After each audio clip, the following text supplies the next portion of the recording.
Atenas y Kiev.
Ladies and gentlemen, if you could start moving towards your seats, we'd like to take full advantage of the time we have. Thanks. There is coffee in the back, water if people want to grab something before they sit, that's fine.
Well, once again, good morning, everyone.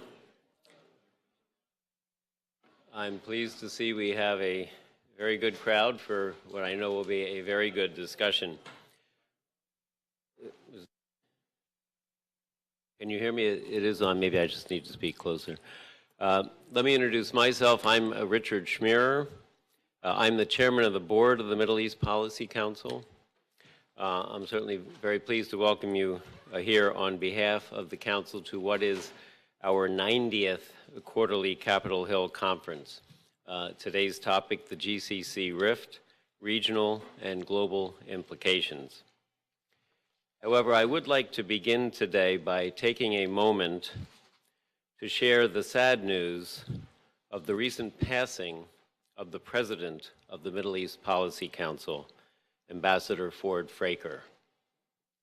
Ford's connection with the Middle East spanned more than 45 years, both in diplomacy and in banking, including the past 4 years as the President of the Council. He was a staunch friend of the region, widely admired and respected for his commitment to strengthening relations between the U.S. and the Middle East.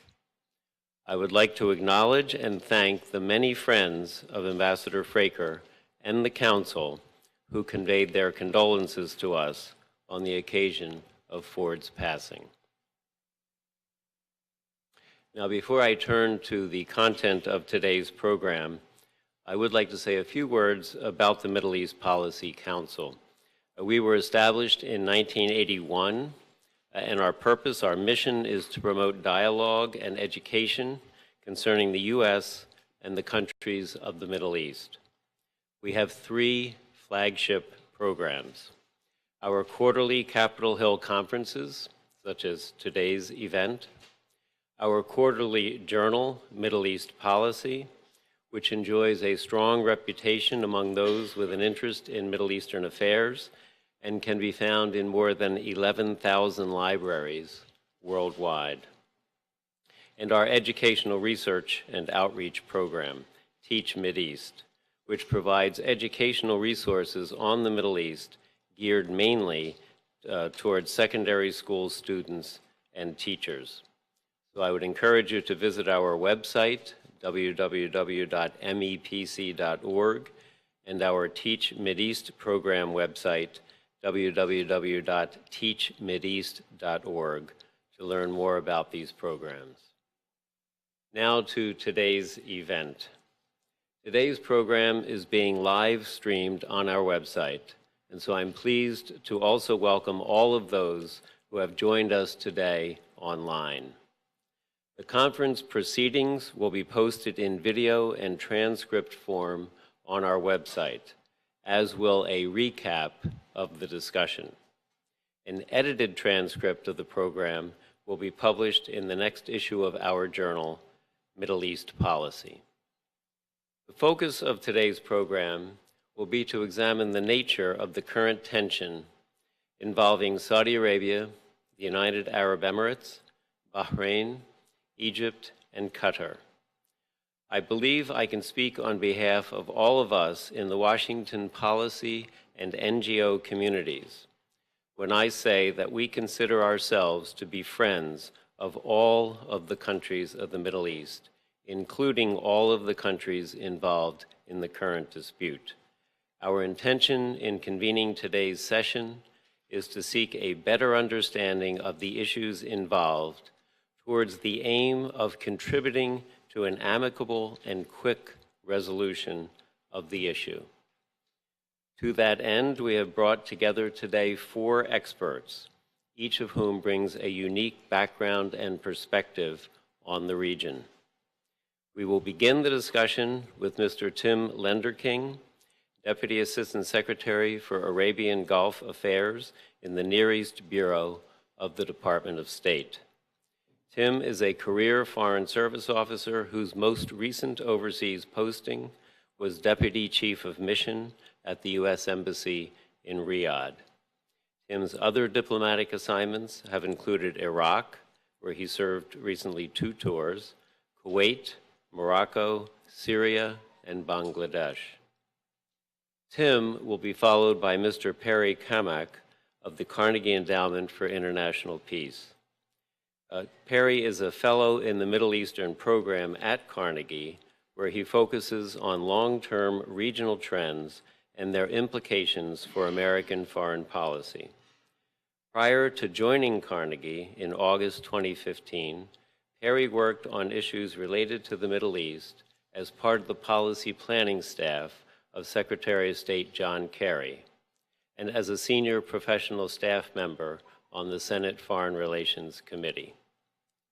Perry will be followed by Mr. Ali Shihabi, the founder and executive director of the Washington, D.C.-based Arabia Foundation, an independent think tank founded this year focused on the geopolitics and socioeconomics of the Middle East, with a particular focus on the states of the Gulf. Following a successful career in banking, Ali has authored 2 books centered on the Middle East, Arabian War Games and the Saudi Kingdom Between the Jihadi Hammer and the Iranian Anvil. Ali also serves on the Board of Trustees of the International Crisis Group. The final panelist will be Mr. David DeRoche, Associate Professor and Senior Military Fellow at the Near East South Asia Center for Security Studies at the National Defense University. Previously, David served at the Pentagon as the Director for Defense Policy concerning the states of the Gulf and Yemen. Other Pentagon assignments have included Senior Country Director for Pakistan and NATO Operations Director. He has also served on the U.S. Special Operations Command staff. Each panelist will deliver brief opening remarks. There will be a discussion session following the presentation by our panelists. The discussion will be moderated by my colleague, Dr. Tom Mater, Executive Director of the Middle East Policy Council. Note that we have placed index cards on all of the seats. Please use these to write down any questions which you have as the speakers are speaking, and then hold up the card. Our staff will collect these during the presentations and give them to Dr. Mater so he can consolidate the questions for the discussion session. With that, let me turn over the podium to Mr. Lender King. Tim?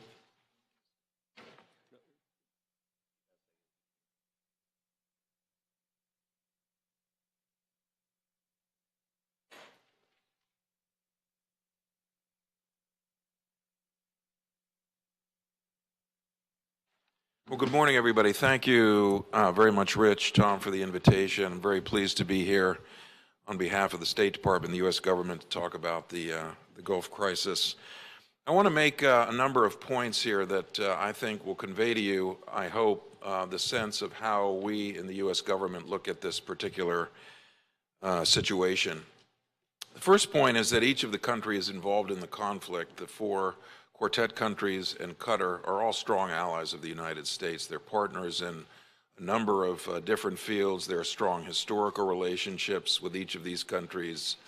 We partner with them in a variety of different ways. We have U.S. companies having a tremendous presence in all of these countries. We have military bases in some of them. There are university connections.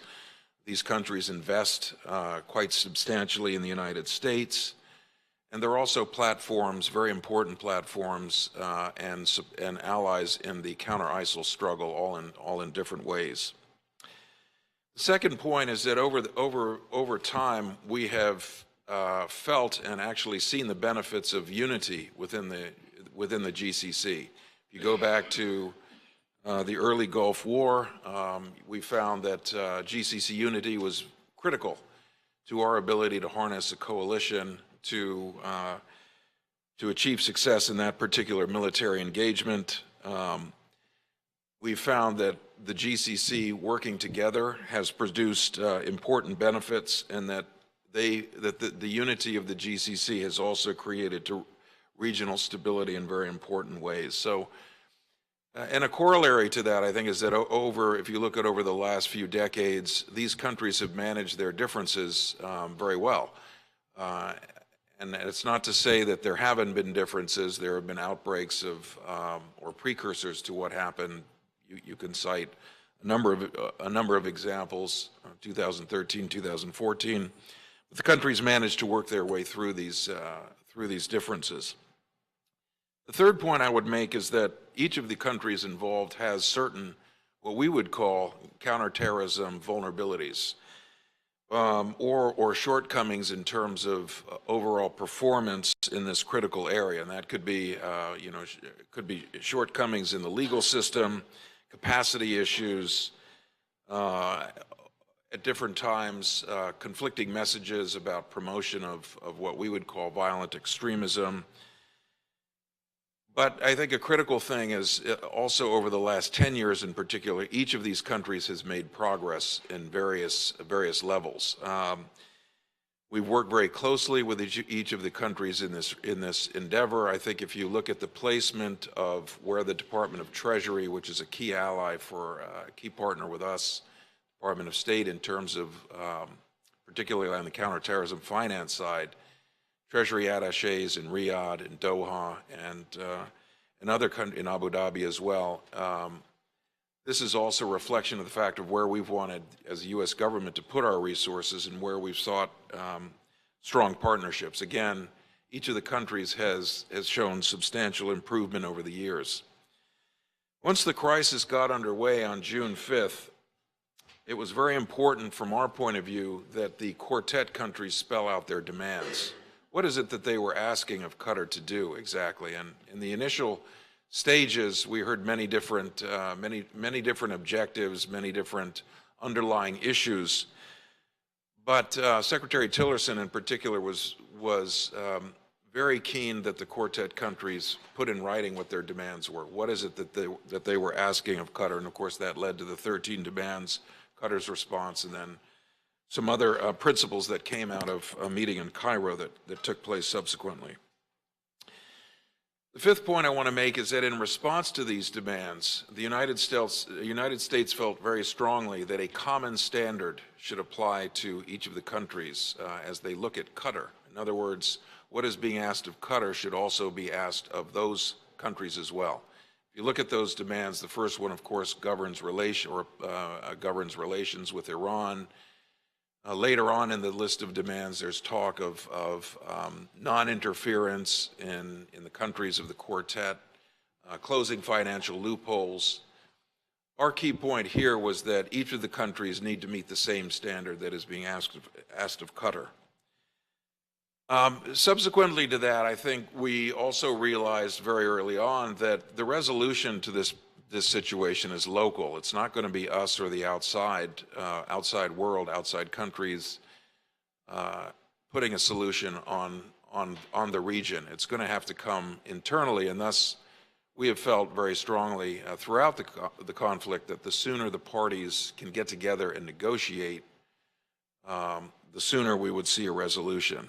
And thus, when Secretary Tillerson made his first trip to the region in response to the dispute back in July, he chose very specifically to base his visit out of Kuwait. Kuwait had volunteered to be the mediator, and we wanted to support those efforts. That was also very specifically designed to show that Kuwait has the leadership as the mediator, and we are meant to support those efforts. It is an internal issue, and we are meant to support a resolution that is local. The seventh point I would make, which has carried through and I think been borne out, unfortunately, over time, is that the crisis doesn't get better with the passage of time.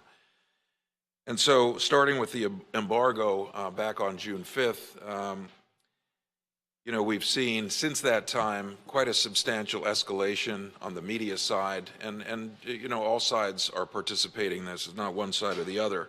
There's been very strong escalation in social media. There's been the suggestion that Qatar would be better served by alternative leadership. We've had to cancel very recently our participation in a military exercise that involved a number of the countries in the region, not all of them, but it's a multilateral exercise. And we did that because we don't want to institutionalize the rift here. So we're looking to use our weight, if we can, to push the countries back together. There was also an important stance that Senator Corker took, I think, when he issued a letter 2 months ago saying that he would put a hold on arms sales of lethal equipment to the Gulf countries until the crisis was resolved. We've seen an erosion of trust, I think, among leaders. That's particularly troubling to us because many of the leaders that are governing these countries are young. And we look forward to their being able to build confidence so that they can work together in the future. And then, of course, we've seen the crisis sort of seep into international fora as well. The Arab League meeting, which took place a month ago, was a particularly dramatic example of the rift sort of displayed in a public forum. We've also recognized that we have a lot of pressing business with each of the countries and with the Gulf region, and that business must go on despite the conflict or the dispute. We have important regional equities in Syria and Yemen, in Libya, with the Palestinian situation. Each of the countries involved in this dispute plays a key role with us. So whether we're talking about trying to centralize the influences from outside in the Libya conflict in terms of who's supporting which side, in terms of rallying the Syrian opposition to present a credible alternative to the leadership in Syria, the crisis in Yemen, where we've seen repeated and consistent and persistent intervention in a very unhelpful way by Iran, supporting the Houthi militia, which has created additional space for al-Qaeda in the Arabian Peninsula to grow. We need these countries working with us, and to the extent that they can work together, that only amplifies our ability to project common force in these very, very difficult regional situations. Then I'll just close with the fact that we will, despite the need to work on these regional conflicts together, we will continue to put pressure on this situation to be resolved. We don't want to let it go and to continue indefinitely. We do think, as I said, that it gets worse with time. It compromises vital U.S. interests in the region. So, again, all important countries to the United States individually, but we look forward to the earliest resolution of the Gulf dispute and these countries pulling together to join with us in partnering against common threats to the Gulf region. Thank you.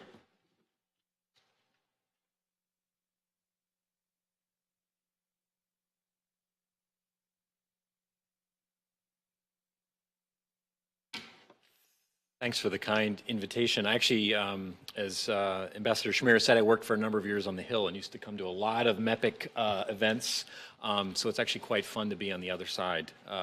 Personal pleasure to be on the other side, speaking to folks and sharing some of my thoughts on this. I think a lot of us, myself certainly included, were very surprised on June 5th when we kind of woke up that in the middle of the night there had been this kind of sudden imposition of embargo, a cutting of relations. Now, Gulf politics, I think, are quite opaque, and I do think the roots of the conflict in many ways are still, even 4 or 5 months into this, still poorly understood in Washington.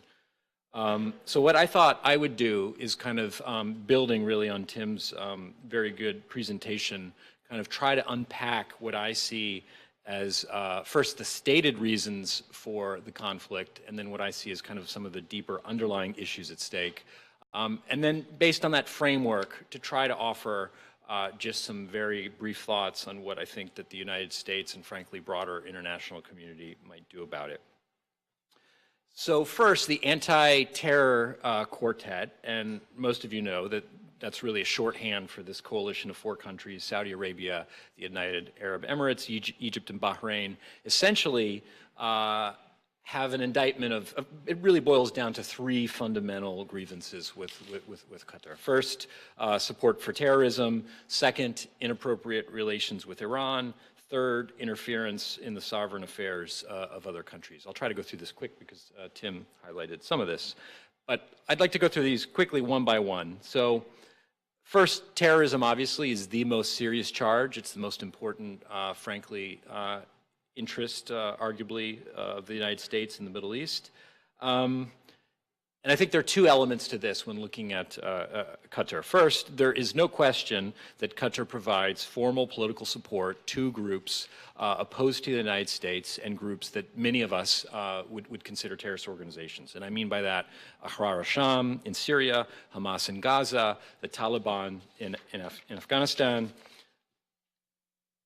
Now, when I was in government, some of this activity would drive people in the State Department crazy. I imagine sometimes, I imagine that's still true today.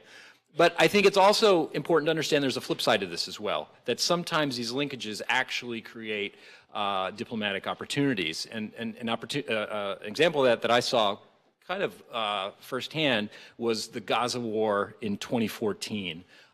Between Israel and Hamas, which, as many of you will recall, ended with many weeks of very intense indirect negotiations between Israel and Hamas to try to find a negotiated settlement. Now, Washington, the two parties weren't communicating directly. Washington doesn't is by law, I believe, prohibited from speaking with Hamas. Cairo wasn't speaking. So who was the interlocutor? The interlocutor in this case was Doha. We can talk about the appropriateness or inappropriateness of Doha's relations with Hamas, but in this case, at least from my perspective, it was very clear that their involvement actually did facilitate a negotiated outcome. We can talk about that more in the Q&A if folks want. The second aspect of the terrorism issue is not on the government side, but it's the existence of private channels. These are citizen channels that are providing funds for jihadi groups, including, obviously, the Islamic State and Al-Qaeda. Now, this is a problem. This is obviously a significant problem. Every year, State Department releases what it calls the Country Reports on Terrorism, which really is the most comprehensive open source public information that the U.S. government puts out on kind of international efforts to counter terrorism.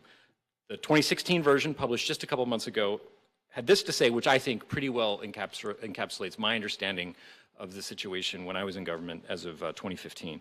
So again, from a couple months ago. The government of Qatar has made progress on countering the financing of terrorism, but terrorist financiers within the country are still able to exploit Qatar's informal financial system.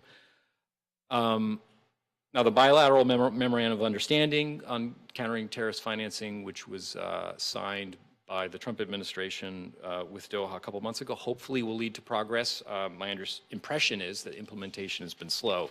But again, as Tim mentioned, I think we do have to understand the regional context, and namely that this is not a problem that only exists in Doha. This is a problem that exists throughout the GCC and, frankly, well beyond. In fact, in March 2014, the then Undersecretary of Treasury for Terrorism and Financial Intelligence stated publicly in a speech that he made that it was Kuwait that was, quote, the epicenter of fundraising for terrorist groups in Syria. The second grievance is Iran. And it's interesting that one of the things that was highlighted in the initial list of 13 grievances was actually trade. If you look at open source information put out by the Central Intelligence Agency, 40% of Iran's imports come through the United Arab Emirates, mostly through Dubai, obviously, and that amounting to something like $20 billion annually. I did a little bit of research into the UN trade data, and at least according to the publicly available data, Qatar's trade with Iran is only about $1 billion a year, although I suspect this number will rise as a result of the crisis. Meanwhile, it was Oman, of course, another member of the GCC, that was instrumental in creating the Iran back channel that eventually led to the Iran deal, the JCPOA, whatever one thinks about it. In fact, I first met Ambassador Schmier when we had modest roles in kind of some of those early steps when I was on the Senate Foreign Relations Committee staff. But the point I'm trying to make here is that Qatar, at least on the Iran file as well, I think is hardly an outlier. There's no GCC consensus, but I think Qatar is hardly an outlier. Third grievance, of course, is interference of sovereign affairs in other Arab countries. This is a complicated one. It's true that Qatar has developed a huge and outsized mouthpiece in the Al Jazeera network, which does indeed broadcast some material that many of us would find shocking from time to time. It's also true that Qatar has inserted itself into many of the region's crises, about which I'll talk a little bit in a minute. But I think the notion that Qatar, and I think Tim referenced this, is the only one doing such interference, or frankly, that this country of 250,000 citizens constitutes a grave threat to the sovereignty of Egypt, Saudi Arabia, the United Arab Emirates, I think strikes many of us as a little bit silly. So we've got this kind of indictment of three items. Frankly, at least from my perspective, it doesn't quite add up. So it does seem that something more is going on here. Something more is driving this than just the ostensible stated reason in the list of 13 or the subsequent list of 6 principles. So what's actually driving this, or what's the deeper reason? I'll give you my answer to it. I think most of us, when we think of regional competition, in today's context, I think immediately think of the Saudi-Iran power competition in the Middle East. But I would argue that there is another regional competition that has been every bit as intense and in some ways, frankly, more important in shaping Arab politics in the 6 years since the Arab Spring, and that is a Qatari, Emirati regional competition in which Saudi Arabia has gradually moved closer and closer to the Emirati position. I won't go through the details. We could talk about this in the Q&A if folks want. But if you think about the early days of the Arab Spring in 2011, the story is really quite remarkable. In Tunisia, in Morocco, in Libya, in Syria, most importantly in Egypt, in every one of those cases, the Emiratis and the Qataris were supporting opposite sides of the revolutionary forces. The most extreme case, of course, is Libya, in which the two countries were essentially on the opposite sides of a quite brutal civil war. This is post-revolution, which I would argue in many ways fundamentally damaged the possibility of a more peaceful transition in Libya. Now, in the early days, the Qataris were seen to have the upper hands, with Islamist parties kind of winning a string of victories, particularly in North Africa. But then we had an important inflection point, really, I would argue, in modern Arab history, which was the removal of Mohammed Morsi, the Muslim Brotherhood, elected president of Egypt, in his replacement, ultimately, with General and then later President Sisi. This, at least in my mind, was the beginning of a concerted effort by the United Arab Emirates, Saudi Arabia, with local partners as well, to reverse the regional advances that had been made by Qatari's Islamist allies earlier. Now, it's been said a lot in Washington that this conflict is a diversion from some really important issues facing the United States and the region. The war against ISIS, first and foremost, kind of efforts to try to figure out how to engage, how to constrain Iranian interference in the region, how to figure out ways to wind down the 4 civil wars that are really simmering across the Middle East. But I think it's also important that just to dismiss this conflict as kind of purely personality-based or silly or farcical, though at times it has been, I think or underestimates really how deep this regional power competition has been. And I think as we consider how the U.S. might try to mitigate the effects of this, I think we have to understand how deep some of these grievances have been, frankly, on both sides. In the interest of time, I'll kind of skip some other stuff. But let me just highlight, in conclusion, what I would argue is kind of the short-term play by Washington, by other friends of the region, and as well as regional powers, and the longer-term dynamics. I mean, in the short term, I think it's time, really, to tell the parties enough is enough. This is hurting American interests. It's hurting certainly regional interests. Ultimately, it's hurting your own interests. enough is enough. If this conflict is going to continue, if the spat is going to continue, at least take it behind closed doors. Now, I'm not very optimistic that there can be a kind of breakthrough eureka moment in which that the two sides get together, but I would be hopeful that there are ways to at least simmer down the tension, to convince both sides from taking steps that would do fundamental, lasting damage, irreversible damage.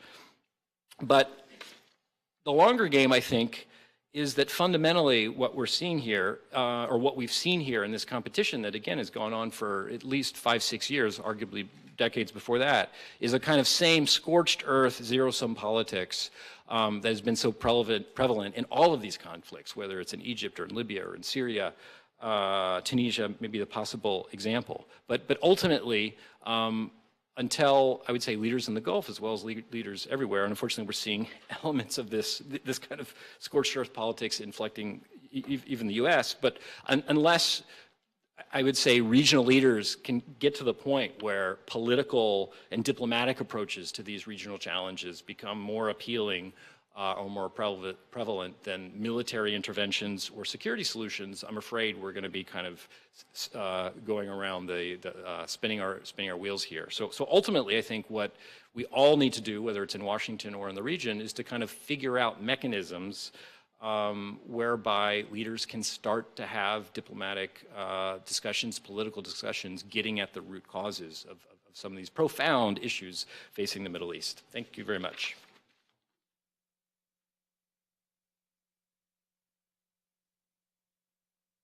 If any of you have questions, would you hold up your cards and they'll be collected?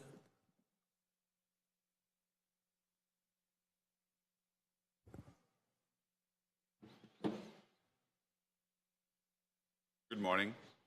I'd like to thank the Middle East Policy Council for their very kind invitation. I think one of the biggest mistakes that the quartet made in this whole crisis was its failure to communicate the problem adequately to US elite opinion.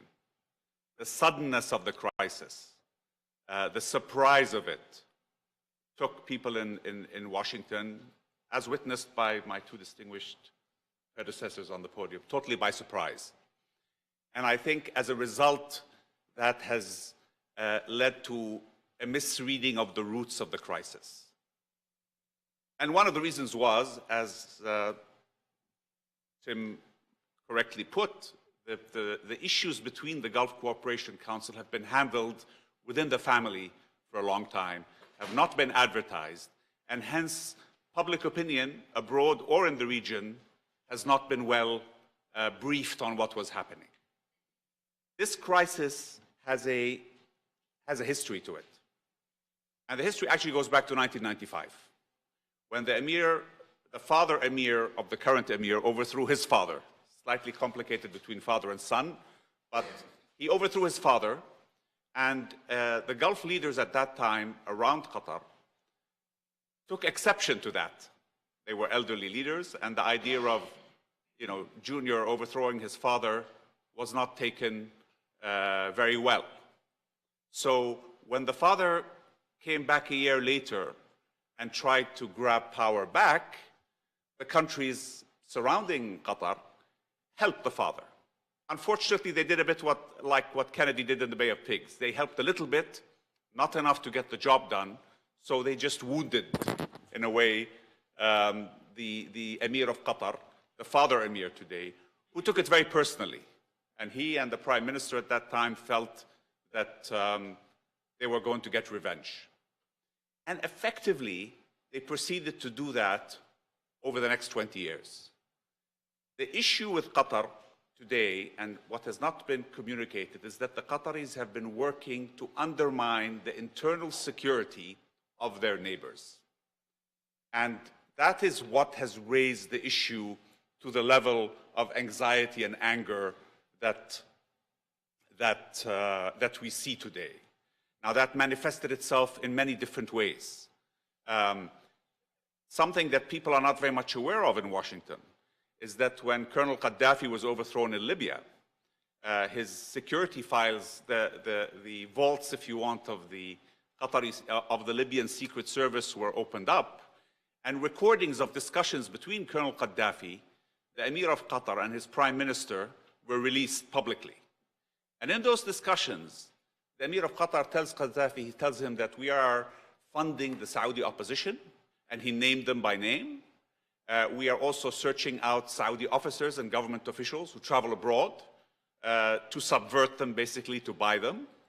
And we are working to bring down the Saudi royal family, and he promises Gaddafi that the Saudi royal family will not be around 12 years hence. He also has a plan where he tells Gaddafi that we're going to divide Saudi Arabia into 3 countries. We're going to separate the western region, which has Mecca and Medina. We're going to separate the eastern region, which has all the oil. And we're going to leave the Saudi royal family in the center with no oil and no water.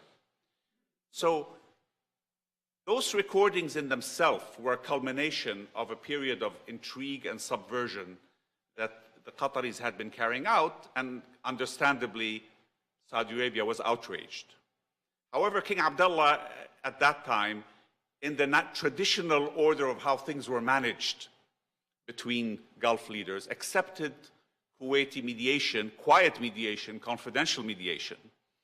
And as a result, the Qataris apologized. The Prime Minister came over to Riyadh, the Emir came over to Riyadh, and they came up with an excuse. And that led to a series of agreements between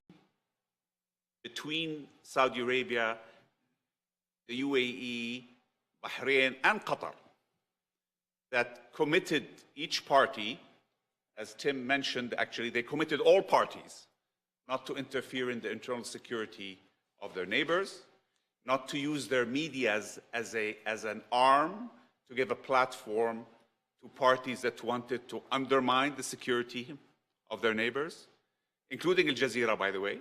And the Qatari government in those agreements admitted that fact, and actually admitted to and agreed in the agreements that they would close down Jazeera Mubashir, which was a direct Egyptian channel that the Egyptian government was very upset about because it felt it was promoting the agenda of the Muslim Brotherhood.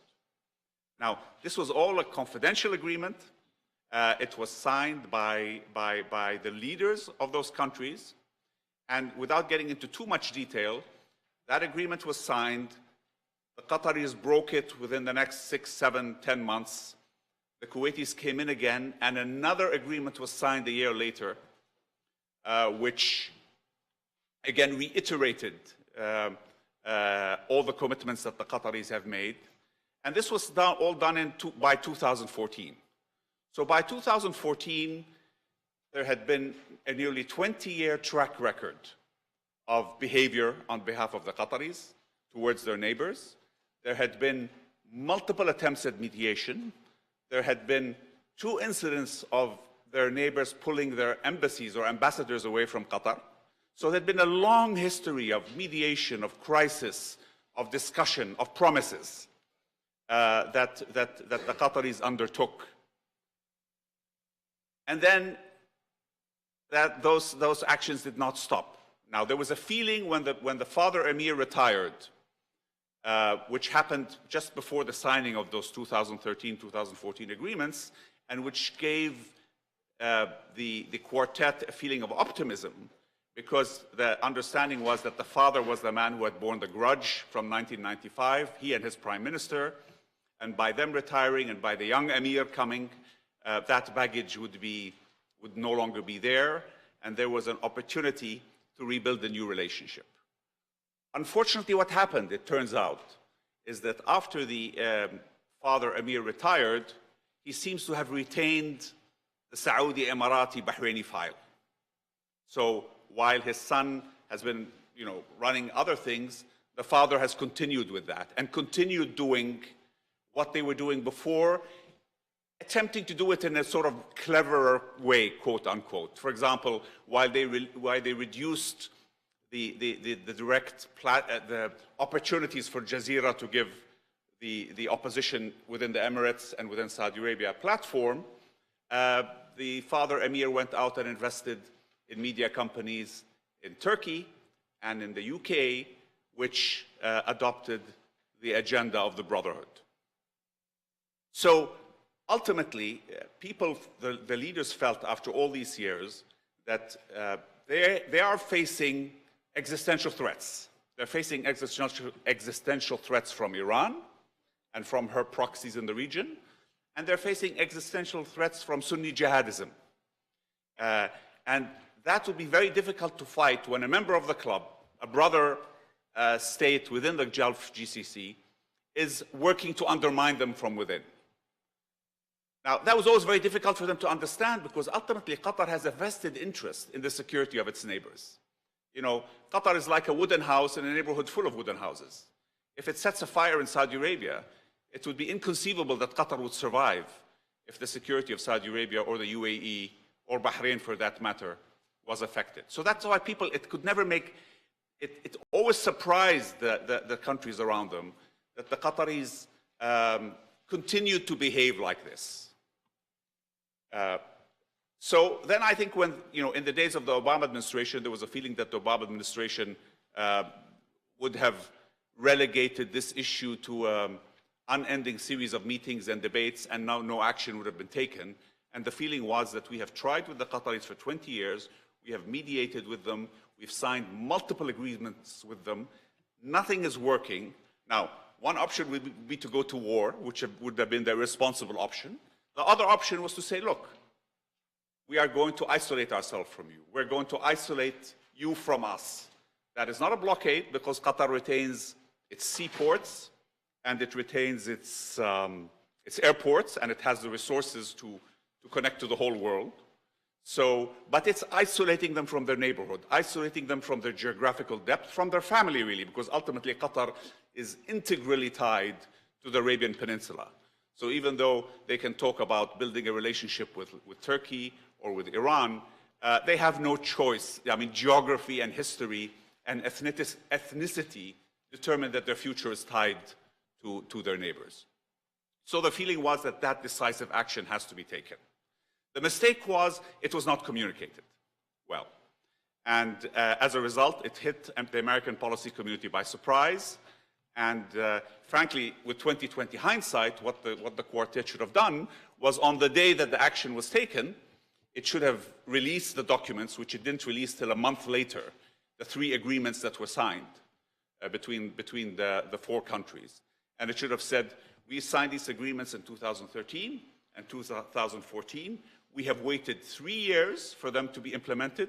They have not been implemented. As a result, we are cutting ourselves off from Qatar today. I think that would have given a clarity and a precision to the issue that is still missing today. So, you know, with all due respect to Perry, when people come and say, you know, it's a bit of a silly thing, his attitude actually is prevalent among the analyst community because people still haven't gotten their hand around it. And when I go around Washington and I mention, for example, the recordings that came out, very few people, even experts, even you know, people in the State Department or in government have actually heard those tapes. So it's been a big failure in communication on the part of the quartet. But really the conclusion is that Qatar has to be brought into line. It has to stop this behavior. Absolutely, as Tim said, everybody should practice the same behavior. The rules should apply to all. And I don't think there's any dispute on the side of the neighbors that the rules should apply to everybody. Nobody should subvert the internal security of their neighbor. Nobody should give funding, support, nationality, or host members of their opposition who want to bring down their surrounding governments. Nobody should give a platform to organizations, whether they are direct Saudi Emirati organizations or organizations like Al-Nusra or Hezbollah, which are revolutionary organizations which want to bring down the ruling order in the region and hence indirectly also are working to subvert the security of these countries. So I think there's a total agreement on that issue. The question is there is zero trust in the leadership of Qatar, particularly in the presence of the father. I think the feeling is that as long as the father of the emir continues to exercise power behind the scenes, a deal will not be reached. But if the Qataris commit to the agreements that they signed, and if our friends in America are able to guarantee, co-sign, add their prestige to those agreements, I really don't see that this problem cannot be solved. But bearing that, this blockade will continue because, frankly, it will work, and it is working. The Qataris can afford, they can have the money to wait, but it's expensive. And it's economically expensive for them, but at the end of the day also it's psychologically expensive for them because their people, their tribes are intricately tied to the Arabian Peninsula, and obviously they are now cut off from their geography. So it is the only civilized approach to take in trying to pressure Qatar to come back into the fold and become a responsible member of the Gulf Cooperation Community. That is essential if the Gulf Cooperation Community is going to successfully fight jihadi, Sunni jihadi and Shia jihadi extremism in the region. They have to work the way Saudi Arabia, the Emirates, and Bahrain work very well together now. And until that happens, I don't see a rapid solution to this problem. Thank you.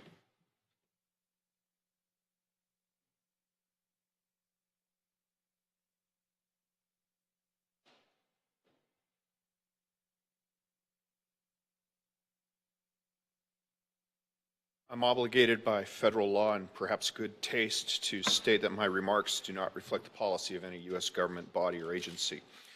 There are two metaphors currently dominant in D.C. defense circles. The first is the Thucydides trap.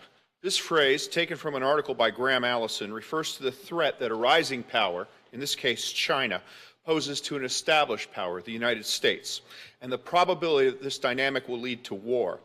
The term draws from Thucydides' History of the Peloponnesian Wars, the first and certainly one of the most influential works of strategy and international relations.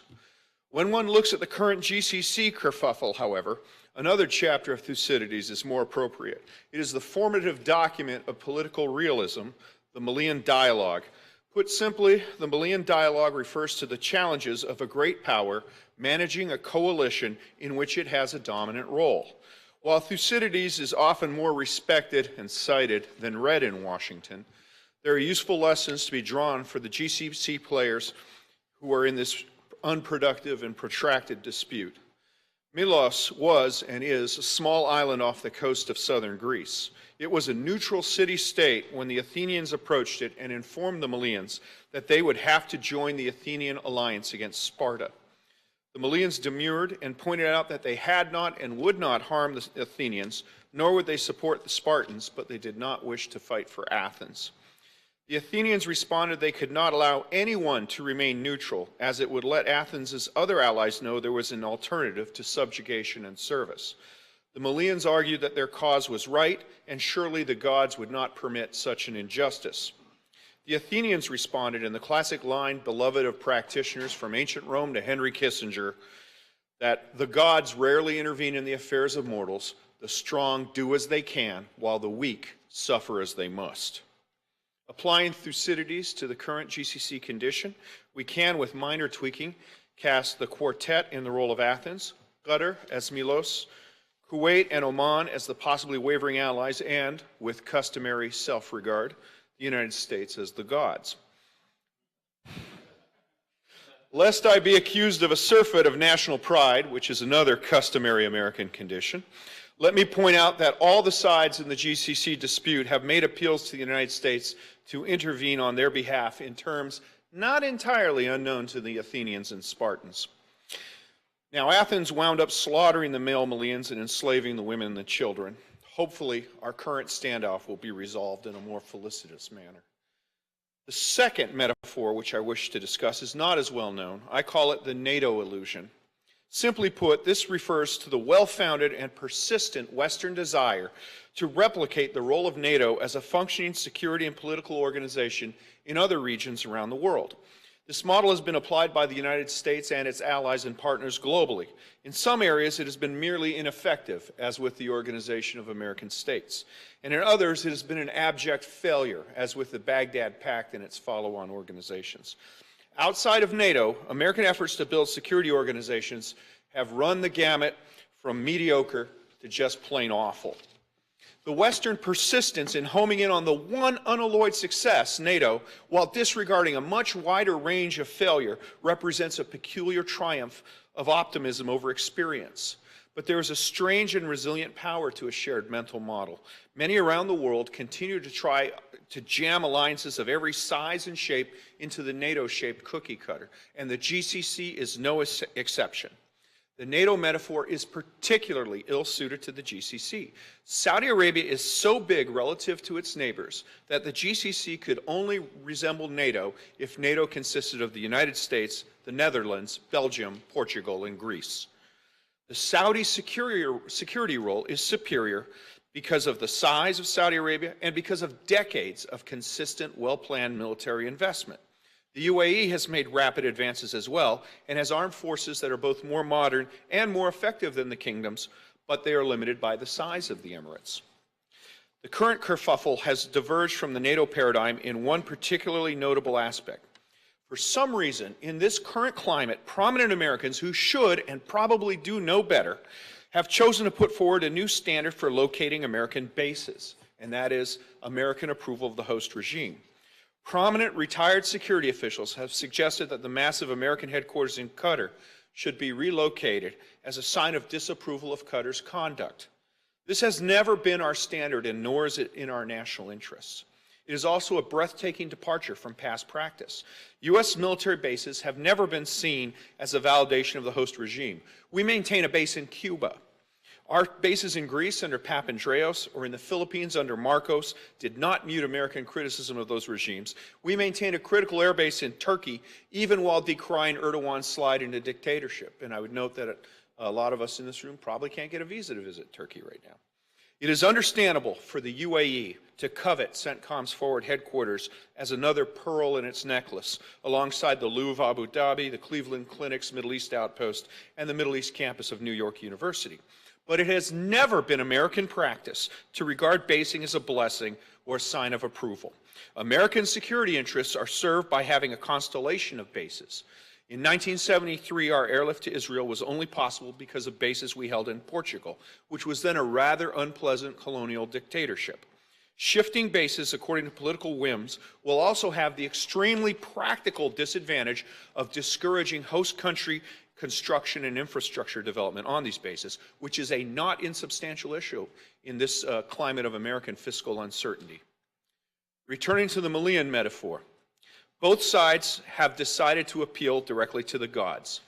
Qatar has announced large aircraft purchases from the U.S. and the United Kingdom in addition to France. There is no chance that such a small country will ever be able to field enough pilots to man all these aircraft in an effective, sustainable manner.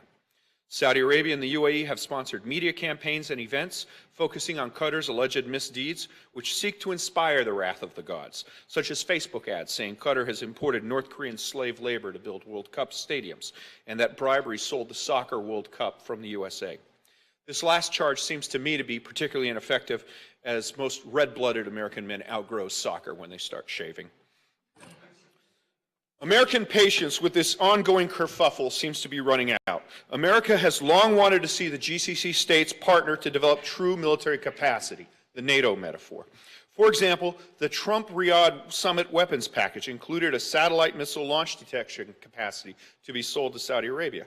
Qatar has asked and been approved to buy a ballistic missile early warning system, radar, a very effective Raytheon systems that we deploy in the United States. Most GCC countries field American air defense missiles. Integrating this capability seems like a national harmonization of interests. From an engineering standpoint, the case for GCC missile defense integration is unanswerable from an engineering, not a political standpoint.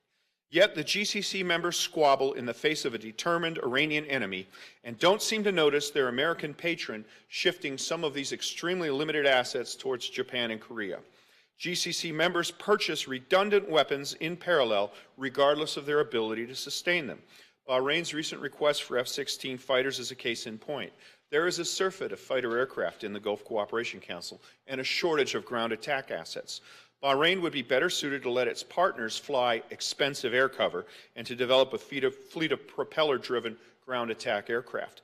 Bahrain will be challenged to afford the $500,000 price tag that every precision-guided missile has, but they can afford 50 caliber ammunition. In ancient Greece, the gods had the power to strike down miscreants with thunderbolts. America's tools are somewhat less impressive. America's ability to dictate a resolution to this crisis is overstated. As Mr. Lenderking noted, Senator Corker hoped to force a resolution by placing a hold on U.S. weapons sales to the GCC. However, this is informal and loosely applied. When the Saudis announced a deal to buy an advanced Russian air defense system, Senator Corker lifted his hold on the sale of the U.S. THAAD system to Saudi Arabia. The U.S. has suspended some multilateral exercises, as was known, but this step was taken more to spare embarrassment than to force a conclusion. Most other steps, such as suspending bilateral defense talks or curtailing GCC member visits to the United States, actually would harm our interests more than anybody else's. NATO is NATO and has never been replicated. The sad fate of the Malians, alas, has been experienced by many groups throughout history. All sides of the Gulf Cooperation Council would do well to note they are bordered by a ruthless and rapacious enemy, which has a population that is large, resilient, educated, poor, and looks across the Gulf with an extremely combustible mix of envy and resentment. Just as the Greeks set aside profound differences to combine and defeat the Persians at Thermopylae, so should some legitimate national concerns of GCC sovereignty be set aside in the interests of pursuing the common defense. History has lessons to teach us, but only if we listen. A weak and divided GCC will be easy prey for Daesh, Iran, or any other aggressor. Perhaps the hardest thing for any proud man to do is to set aside pride in the interest of the common good. It is beyond time for the leaders of the GCC to suppress their pride in the interest of advancing the GCC's common defense. Thank you.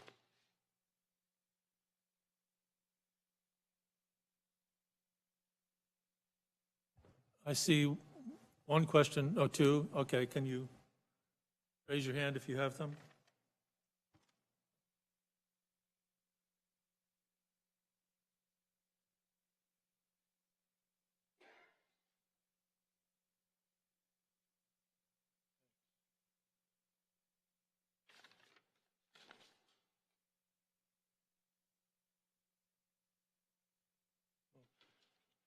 Before I start, I'd like to echo something Rich said, because I traveled with Ambassador Ford Fraker about a dozen times in the region, and I could see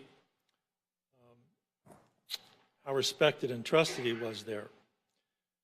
So it's a loss for us, and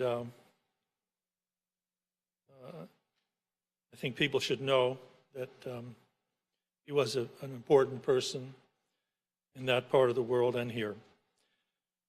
Now, as far as the Q&A session, I really don't have too many cards from the floor. If you do have questions as we go on, please let us know about them.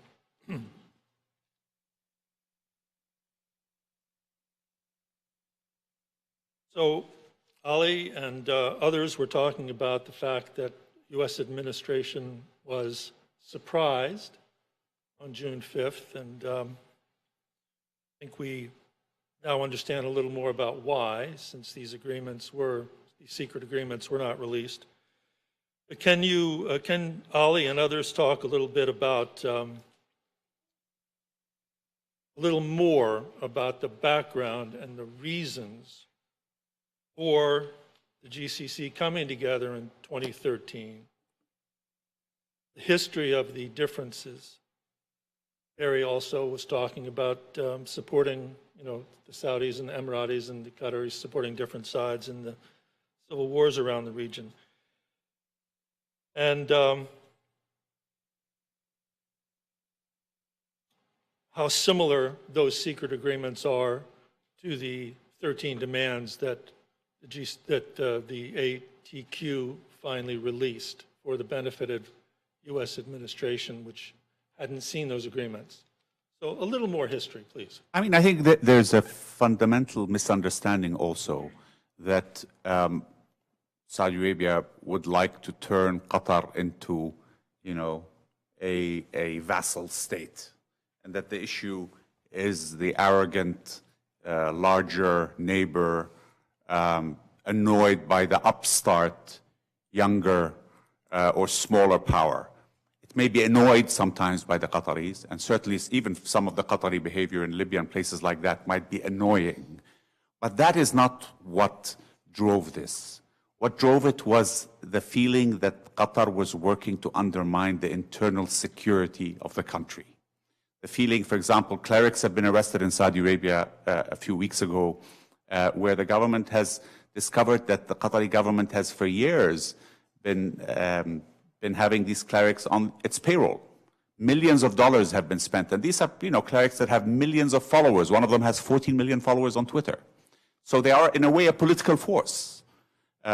So this interference, this meddling in the internal security was what incensed the Saudi government. Yes, did Qatar want to be bigger, play a big role on the world stage?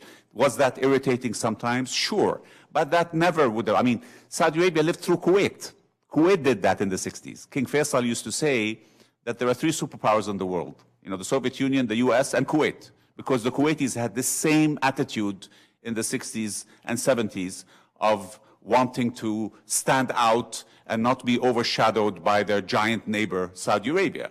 Kuwait only, in a way, came to its senses when Saddam invaded Kuwait, and the Kuwaitis realized that it was the strategic depth of Saudi Arabia that saved them.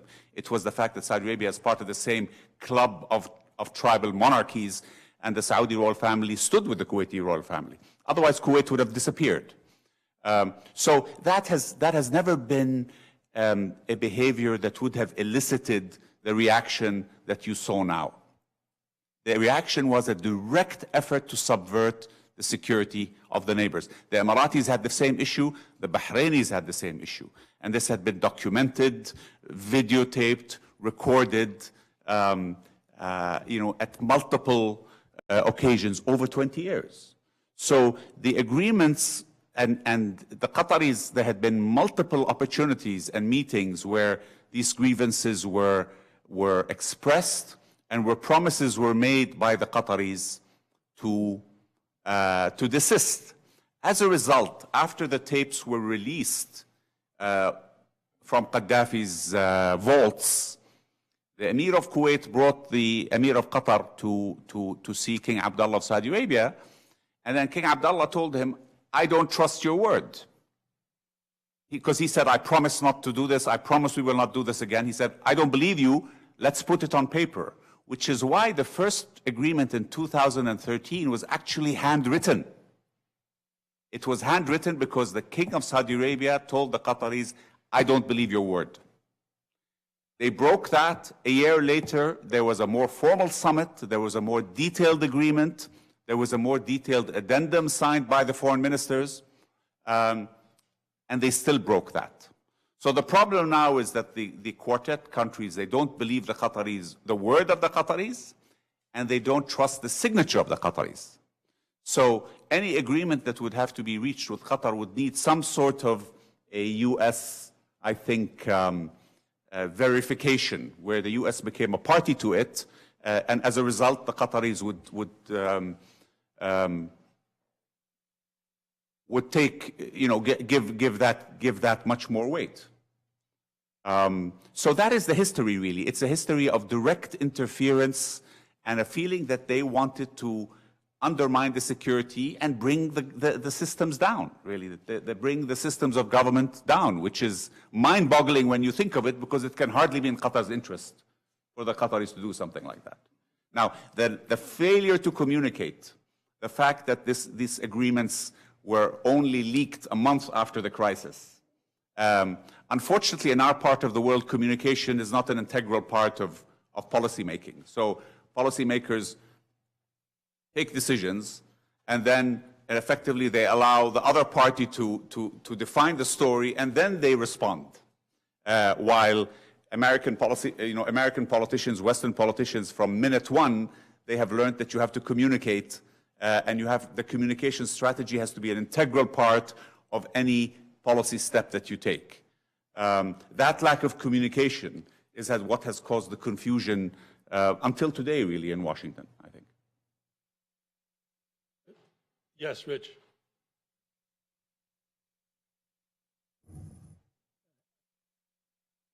Can't go there. I think one of the key points that was raised, and I was going to ask Perry if you might be able to help us with this. I was serving as an ambassador during the Arab Spring in Oman, and I think all of us at the time, and I know you were very much engaged, were trying to understand that dynamic and then see how it played out going forward. And I think it was you, Perry, who kind of alluded to, and I think Ali, you as well, that some of the dynamics from that period have now continued to kind of infect the policies in the region. So I think it might be useful for the audience to kind of see what happened then and then sort of draw a timeline from then to now to put this kind of in that context. Sure, I can try to take a quick stab at that. I mean, it strikes me that one of the most profound things that's happened in the Middle East since 2011 is essentially there's a collapse of the regional order. And I mean, not to say that pre-Arab Spring, the Middle East was a stable place. Obviously, you saw kind of wars, conflict, et cetera, but generally the kind of interventions into other countries' politics that we're talking about were limited to weaker states on the periphery. So there's lots of historical intervention by regional states into Palestinian politics, obviously in Yemeni politics, and Lebanon is a good example of it.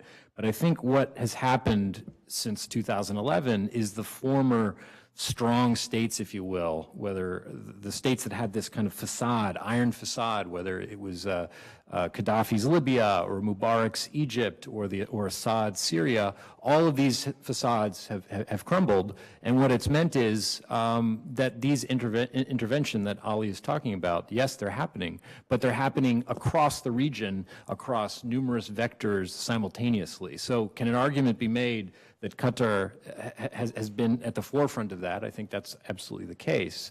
But they're hardly the only ones. If you look at the history of Yemen or of Syria or of Libya, these political interventions are happening everywhere simultaneously, and so it strikes me that until the states of the region kind of come to some kind of Westphalian moment that may or may not be a good analogy or not, but where there's a recognition that this simultaneous intervention everywhere is actually hurting states' own interests until they begin to kind of have some respect for each other's sovereignty. I'm afraid this is going to go on for a lot longer. Now, one place I think where I do agree with several of my panelists is that there is there's a kind of preponderance of power on the side of Saudi Arabia and the UAE, in this, whether it's demographic, geographic, economic. So whatever one thinks kind of normatively of the situation, I think over time the status quo does favor the quartet against Qatar.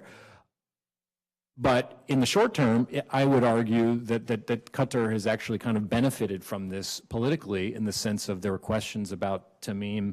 My understanding of the popular reaction is that there's been a rallying of the flag kind of effect in Qatar, which has actually improved his standing rather than diminished it.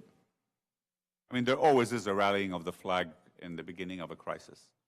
But I think, as you see, when people cheered as the troops went off to war in Europe at the First World War, when you rally around the flag, but after a while, when you pay a price, the Qatari people are going to ask themselves, is that necessary? What does Qatar gain from alienating its neighbors? And there was an element, I mean, the father Emir had views about the future of the Arab world, and he wanted to help restructure Syria. But those were secondary.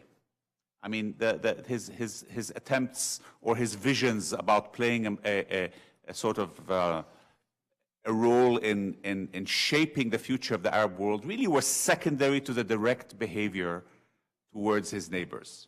And that is where the communication has been flawed, because people don't understand that. So they mix up Qatari behavior in Libya with Qatari funding of Saudi opposition, or giving them a platform, or working to undermine this direct security of Saudi Arabia and the Emirates and Bahrain. And I think this is where the whole mess comes in, because people are, there are priorities and there are issues that cross the red line, and there are issues that irritate but don't cross the red line.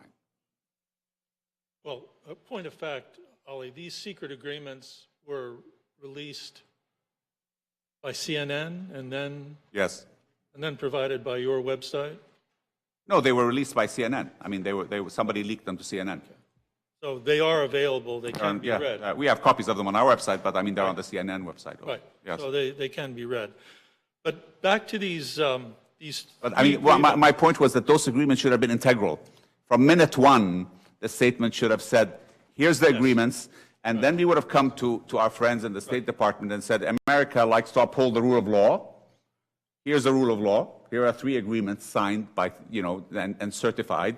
And why don't you help us do that? You see, there would have been less confusion, I think. And then Mr. Lendeking would have been much more supportive of upholding the rule of law, as they say. Well, the first grievance is interference in domestic affairs. The second is support for terrorism. Yeah, can I just make a point on that? Because the issue of terrorism, unfortunately, the usage of that word, the quartet thought that was a clever way to address this crisis because of all the obsession in America and the West about terrorism. But I think that confused it, you see. Because, yes, of course, they're supporting terrorist organizations. But particularly the understanding of terrorism in America is a bit confused. So that had the message been more on the direct, you have the right to protect your internal security as any country. And had the message been more directed at that they are working to undermine our internal security, I think that would have been more clearly understood here. But I think Perry indicated that citizen channels in Qatar have been supporting ISIS. Sure, yeah, but not just in Qatar. Right. Okay, let's go in a little bit to why it is that Qatar has supported the groups it has in Libya and in Syria, for example, and why the Saudis and the UAE consider that to be a threat, and how Qatar has a different vision of the future of the region, how deep that is, and how it is going to be possible to reconcile those different visions. Dave? Yeah, so a couple of points. First off, it's become almost a tautology to say that policy problems and security problems are failures of either communications and intelligence. You can pretty much put everything into that basket, but it's clear that Qatar, in international relations where you have a strong leading power and then a less dominant power that's neighboring to it, almost inevitably that power, the smaller power, defines itself oppositionally and winds up nipping at its heels and is sort of a constant irritant. And if you don't believe that, come to one of my family reunions where half the family is American, half is Canadian. Canadians define themselves almost exclusively as being not Americans. And so it's just a natural state of nature that a smaller country would kind of, it's either becomes almost completely subordinate, a province, or it becomes an irritant. It's blackball theories of IR. But Qatar is proud and to the point of being cocky. And when the wave of the Arab Spring was cresting, they were not shy about telling everybody else, you represent the old, the decaying, your moment is coming to an end, and we are the future. We're smaller, we're agile. It's like that moment in Fried Green Tomatoes where the girls take Kathy Bates' parking space and they say, honey, we're younger and faster, and then Kathy Bates crashes into her car and says, honey, I'm older and I've got more insurance. We're kind of seeing that same moment there where the formerly young, agile, gifted, fast thing that thought they were riding the wave with supporting Morsi and all that, the status quo has swung back with a vengeance. But David, again, I may repeat myself, but look at the model of Kuwait. If you look at the history of Kuwait in the 60s and 70s, it was exactly that. It was the little power that was an irritant, that was uncomfortable with being overshadowed by Saudi Arabia, that irritated Saudi Arabia. It annoyed, it upset Saudi Arabia.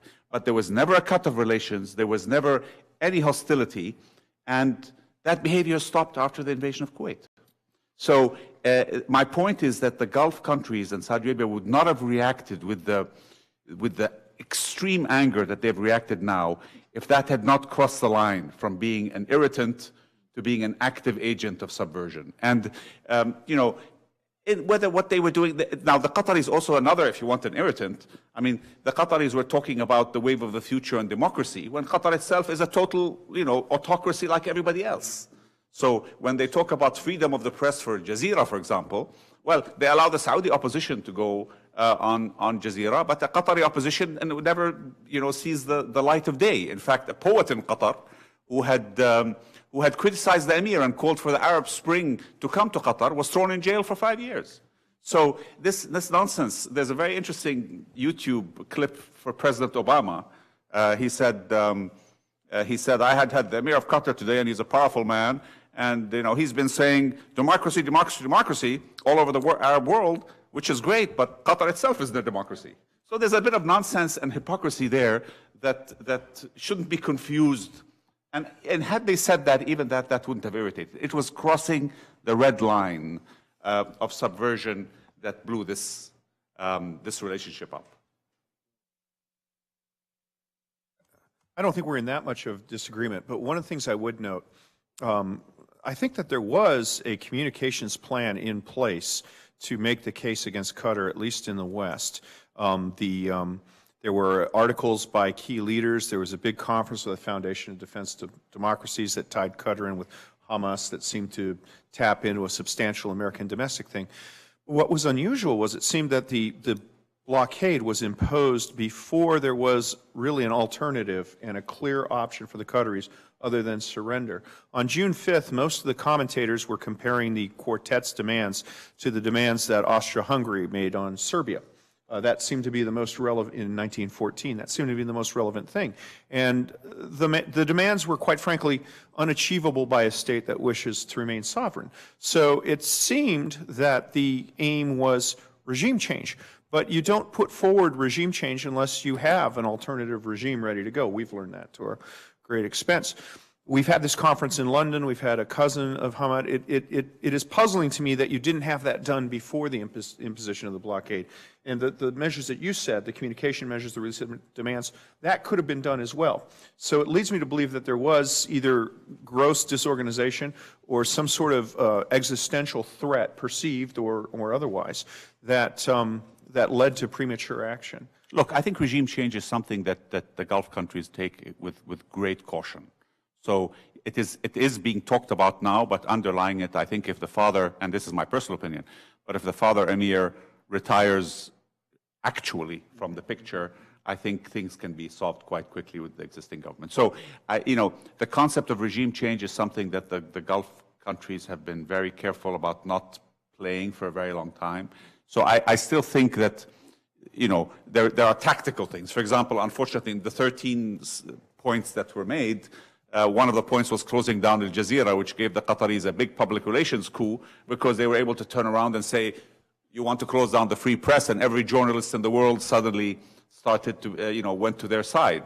When really the issue wasn't closing Jazeera down. It was just letting Jazeera treat Saudi Arabia the way it treats Qatar. You see? So exactly what Tim was saying, apply the same laws, apply unto your neighbor what you want your neighbor to apply to you.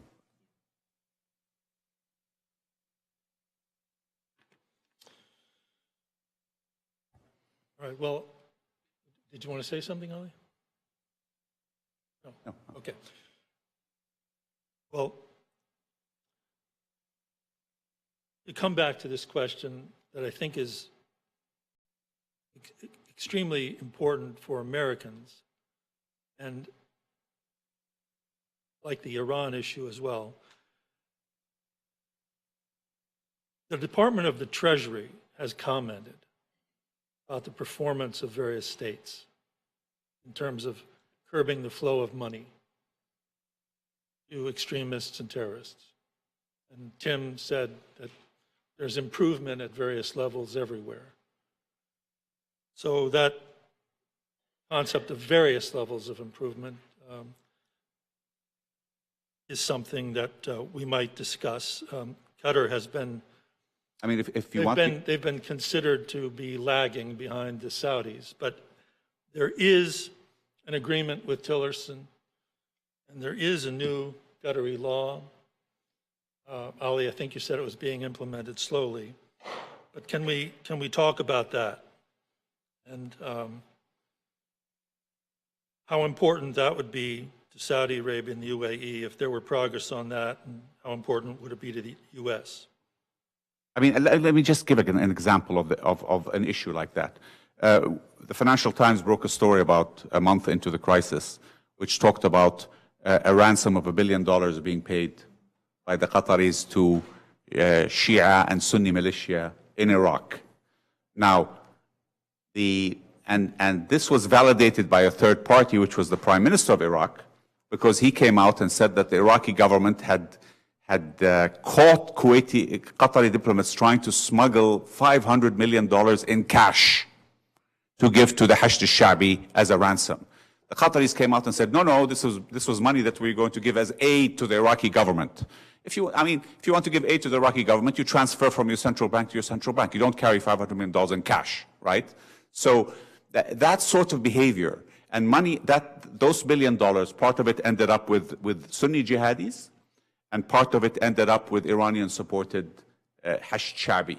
Now, why on earth Qatar would want to, allow, even if it was a ransom? I mean, you don't let the mafia, even if they've arrested members of your family, no government would allow that sort of money that could power them for the next 10 years to be given. That sort of irresponsible behavior, whether the Qataris thought that would give them influence, whether they thought it would give them protection, money, nobody can make sense of that. But why on earth would you give the Hashd al-Sha'bi in Iraq, which not only talks about wanting to ethnically cleanse Iraq, but talks about wanting to come into Saudi Arabia? And why would you give, the Sunni jihadi organizations in Syria, which again want to topple the ruling order in Saudi Arabia, that sort of money? That is the sort of behavior that was incomprehensible. And to come and say that we just, and I found the reaction of Americans, policymakers here, a bit surprising, because they said, oh, well, it's just a ransom, whether it was $5 million, whether it's $1 billion, is a ransom.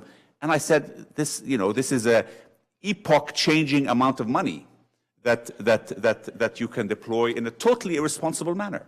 So if you think, again, this boils down to, does Qatar think that they're buying protection by giving these effectively terrorist criminal organizations hundreds of millions of dollars of money? And this is a sort of behavior that also incensed. So it's not really the 50,000, because when you look at the funding of the terrorist organizations in Syria, yes, they've gotten contributions from individuals in the Gulf, but the core of their money has been, smuggling, has been plunder, which is what revolutionary organizations, when they take territory, fund themselves with. The Bolsheviks did that in Russia for the first 10 years, taking the wealth, plundering the banks. So, 50,000 here or 100,000 here, but $1 billion, that's something that beggars belief, really. And until today, there is no explanation for it. Tim, please. On that particular issue, I don't think we have all the facts yet, to be quite honest. There's been a great deal of discussion about that particular ransom payment.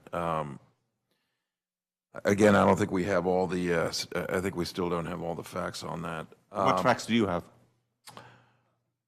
Some of them, but not all of them. Well, I've seen a lot of information, I think, about what the status of this is. Not clear to me that these groups receive that money. I won't go into any more detail on that. I will say that there is sort of a gray area here about ransom payments, because yes, money from Qatar to free hostages in various circumstances has gone to what we would call terrorist groups. but journalists, peacekeepers, American citizens, Swedes, Fijians have been released. So one has to look at the pros and cons. And I'm not justifying it. I'm just saying that there's some nuance here. In terms of counterterrorism funding more broadly, I think Tom, you're right to point out that drawing on my earlier statement, there's been progress across the board in each of the countries. In fact, probably the most significant progress has been Saudi Arabia over the last 10 years, where there's really a very strong commitment to close loopholes, enact legislation, and so there's been a very, very close partnership between Saudi Arabia and the U.S., particularly the Department of Treasury, which has a lot of the expertise in this area. But the others have come along as well. I mean, and if you sort of look at the various categories of counterterrorism financing, whether it's bulk cash smuggling or commitments to international regimes, the Egmont Group membership, if you look at each of the different categories, the rankings sort of change between the Gulf countries depending on which category you look at, but overall the trend has been positive. Secretary Tillerson and we very much wanted to enshrine Qatar's progress, and thus we signed this memorandum of understanding in Doha back in July.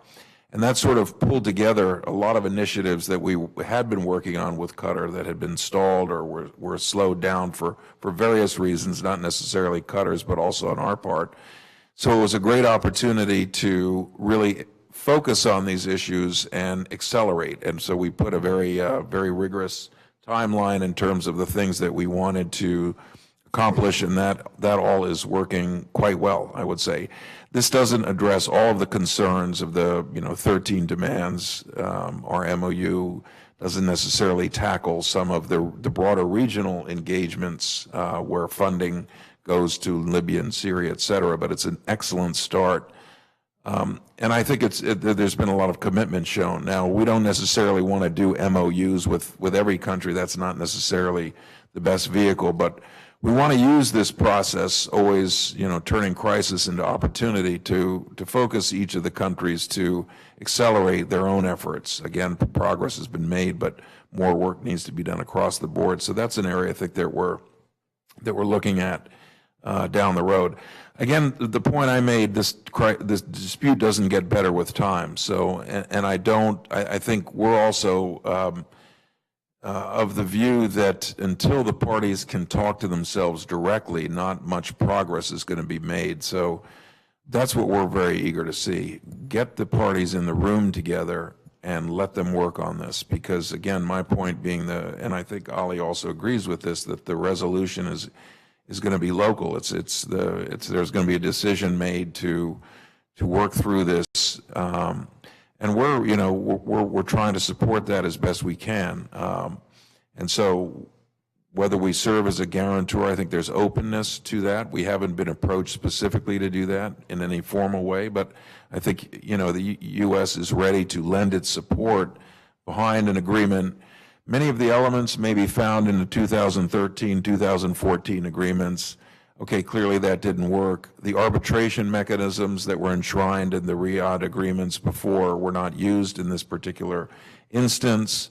There needs to be, in case things happen in the future, which is always possible, there needs to be a commitment to use the mechanisms that are agreed to. So I think the Riyadh agreements that have been made do form a basis, and with additional modifications and a commitment by all the sides, I think we can get to that point where we can get the relationships back on track, rebuild the trust, particularly between the young leaders that are emerging in the region, and work to common benefit. Yes, Barry. I want to comment on this ransom payment issue very quickly. I mean, one thing that strikes me about this conflict is that it's thoroughly modern in the sense that it's not military conflict. It's really a social media conflict. It's a misinformation conflict on all sides, on both sides. It's hacking. It's misinformation to media, et cetera. So, the Financial Times story is out there. I'm not in government. I don't have a security clearance. I have no idea what the truth is in that case. What I can say, though, is that if my former colleagues in the Department of Treasury or the intelligence agency felt there was good reason to believe that $1 billion had been paid to terrorist organizations, that they would be moving heaven and earth to get to the bottom of it. And the fact that that reaction hasn't happened suggests to me that as Tim said, there may be more to the story that is yet to be told. I mean, it's been a surprise why the Americans have not done more. I mean, and forget what Saudi Arabia says. Prime Minister Abadi of Iraq went out on television and said that he was outraged by the Qataris for bringing $500 million in cash. What has your understanding been of what those bags of cash were meant to do, Under Secretary Linder King? I'm not going to take it, unfortunately. I think I would just leave my comment that there's a certain murkiness around this, and so I don't think this example is a particularly accurate one on the issue we're talking about. Again, ransom payments have been paid over the past. It is something that we have been concerned about. There are also, as I've said, people have been freed. It's a delicate thing. I don't excuse the fact that in any circumstance, I don't think the U.S. would excuse that money ends up in terrorist hands. There must be better ways to do that. But and I think it's an area that we need to work on, and that we want to have further discussion with Qatar on, and that we will do so. Said elegantly, like a true diplomat. No, I am trying to incorporate questions from the floor and bring them together. And when I ask one, most questions from the floor are about resolution, how to resolve it.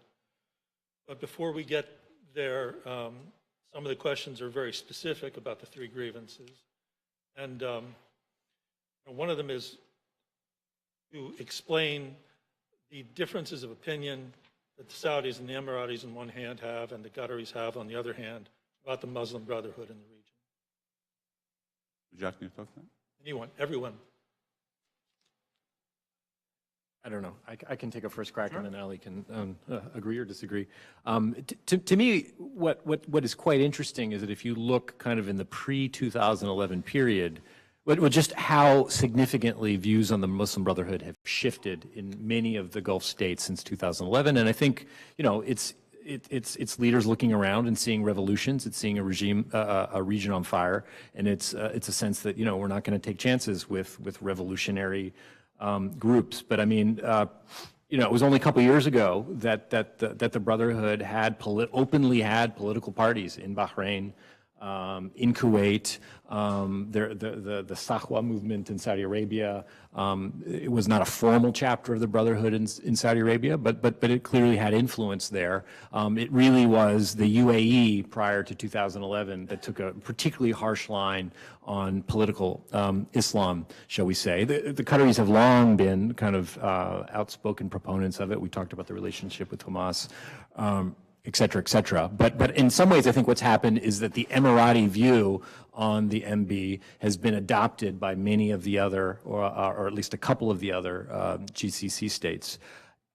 This issue, I think, in Washington, I mean, is often looked as a kind of issue of secularists versus Islamists, and I personally find that not a useful lens to look at it. On one hand, if you look at the Egyptian MB, I mean, this was an authoritarian organization. They came to power democratically, but they behaved in an authoritarian manner, just as the Mubarak, they essentially modeled the Mubarak behavior. So I don't say this as someone that has an affinity to Islamist groups in any way.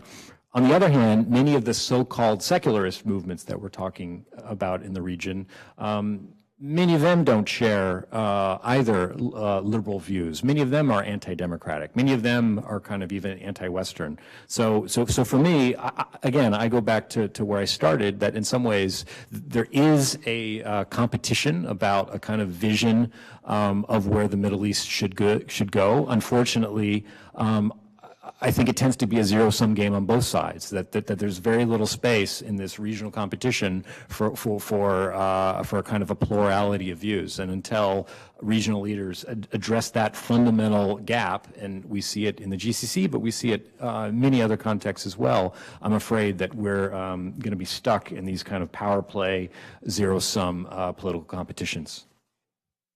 David? I think I'm in agreement. I want to go back a little further, though. I think we underestimate the profound shock to the region that the rapid, out-of-nowhere fall of Mubarak. And I think that I heard from various leaders and analysts at the time that they were amazed at how quickly Mubarak went from being America's regional bulwark to somebody to be cast out in the outer darkness. And people who don't speak a word of English talking to me, they said, El Hukuma Wilayat Mutahada threw Mubarak under the bus. I've heard that exact phrase, threw Mubarak under the bus, from people time and time again. And I think that it is logical to assume that these people who were traumatized by this event looked at, conducted their after-action review, said, how did it not happen here? And the Muslim Brotherhood is a very, very big threat in that. So, Courtney Freer at LSE and a lot of other scholars have looked at it. But I think from a strictly power politics thing, it makes sense if you're one of these regimes to say, right, what led to the downfall of Mubarak, and then to try to isolate those things. And Qatar, of course, was on the other side every step of the way of this. So I think that's a more power politics explanation of that. Well, we've talked about the size and the strength of Saudi Arabia compared to its other GCC member states, but the size and the power of Egypt has made Egypt a vital strategic depth to the Saudis. So what would Muslim Brotherhood of rule over Egypt have meant for Egypt serving as that kind of strategic depth? Yeah, that's right. Well, the role of Egypt in the security considerations of the Arab Gulf states is worthy of further study. But I know that there's always been this rough idea that, we have the money, we have the equipment, and if things really get ugly, we can draw on this mass Egyptian manpower. And, of course, the utility of that manpower seems to be a little bit suspect. I would point out that there's been, at least in some of the hacked emails flying around, there's been at least one, and I have to take exception with an earlier panelist, at least one American NGO member has supported the concept of merging Egypt with Qatar in that way to solve the perennial economic problems of Egypt. Basically, that the Qatari wealth will then fund the Egyptian army. So that seems to be an idea, but it's more of a grand concept than a workable plan. I think, the why there's confusion about the Muslim Brotherhood is because in the 60s, the Muslim Brotherhood was fighting Nasser, and Nasser was trying to bring down the ruling order in the Gulf.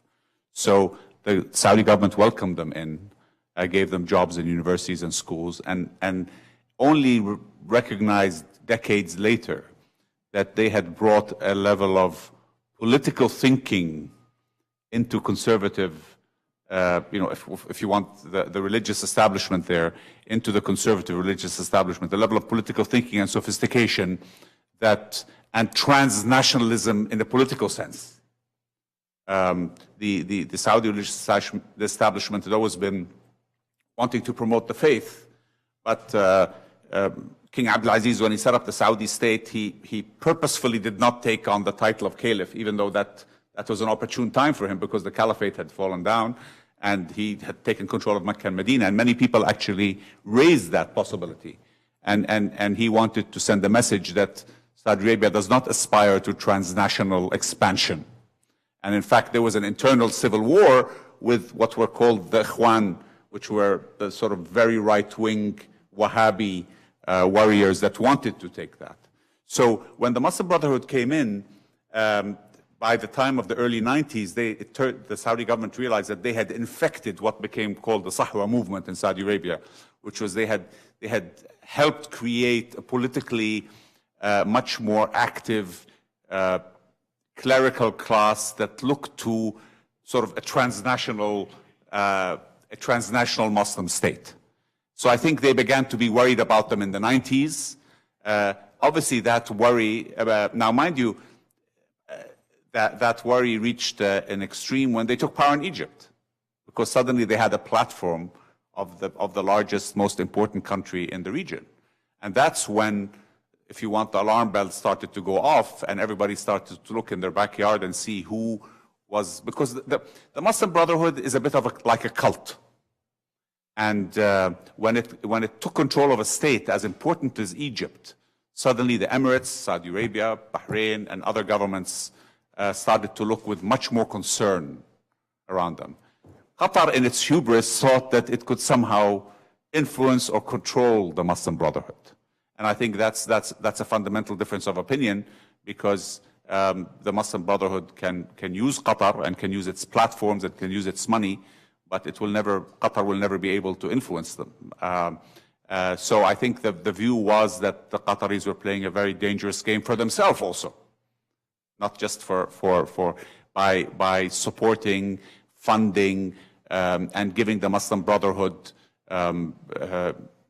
hosting them, and giving them a platform on television. And that was one of the reasons why in the 2013-2014 agreement, closing down Qatar Mubashir, Jazeera Mubashir, which was a dedicated Jazeera channel for Egypt, was so important, and which the Qataris ultimately did. But what they did was they closed down Jazeera Mubashir, but then they went and set up 2 new channels or more in Turkey and in London to do the same job. And that is what, so on one side they committed to the agreement, on the other side they subverted it. Okay, we've talked about 2 of the 3 grievances. The third is Iran, Qatar's relations with Iran. People in the audience are asking, what was the nature of that relationship? Was it more than what you would call the normal hedging that a small power takes when it is in a coalition with a larger power? Can I address that, actually, on Iran issue, because that's a very good point. But people are asking, how much choice did Qatar have when they share that large natural gas field with Iran? And what was the nature of the relationship that would have been threatening, for example, to Bahrain? No, look, there's always been an understanding that Qatar has to have a special relationship with Iran because it shares the North Pars gas field. So I don't think anybody held that against them, and I don't think that Qatar's diplomatic relationships and discussions or if you want, civilized relationship with Iran to protect its interests in the gas field were ever held against it. That was never the issue. The issue was when Qatar started supporting Hezbollah or supporting much more direct issues. But nobody in the Gulf says that the Qataris should alienate Iran and put their multi-trillion-dollar investment in the gas field at risk. And again, that's another misconception. Tom, I have a kind of slightly different view on this, and this is in part what I try to address in my comments. I mean,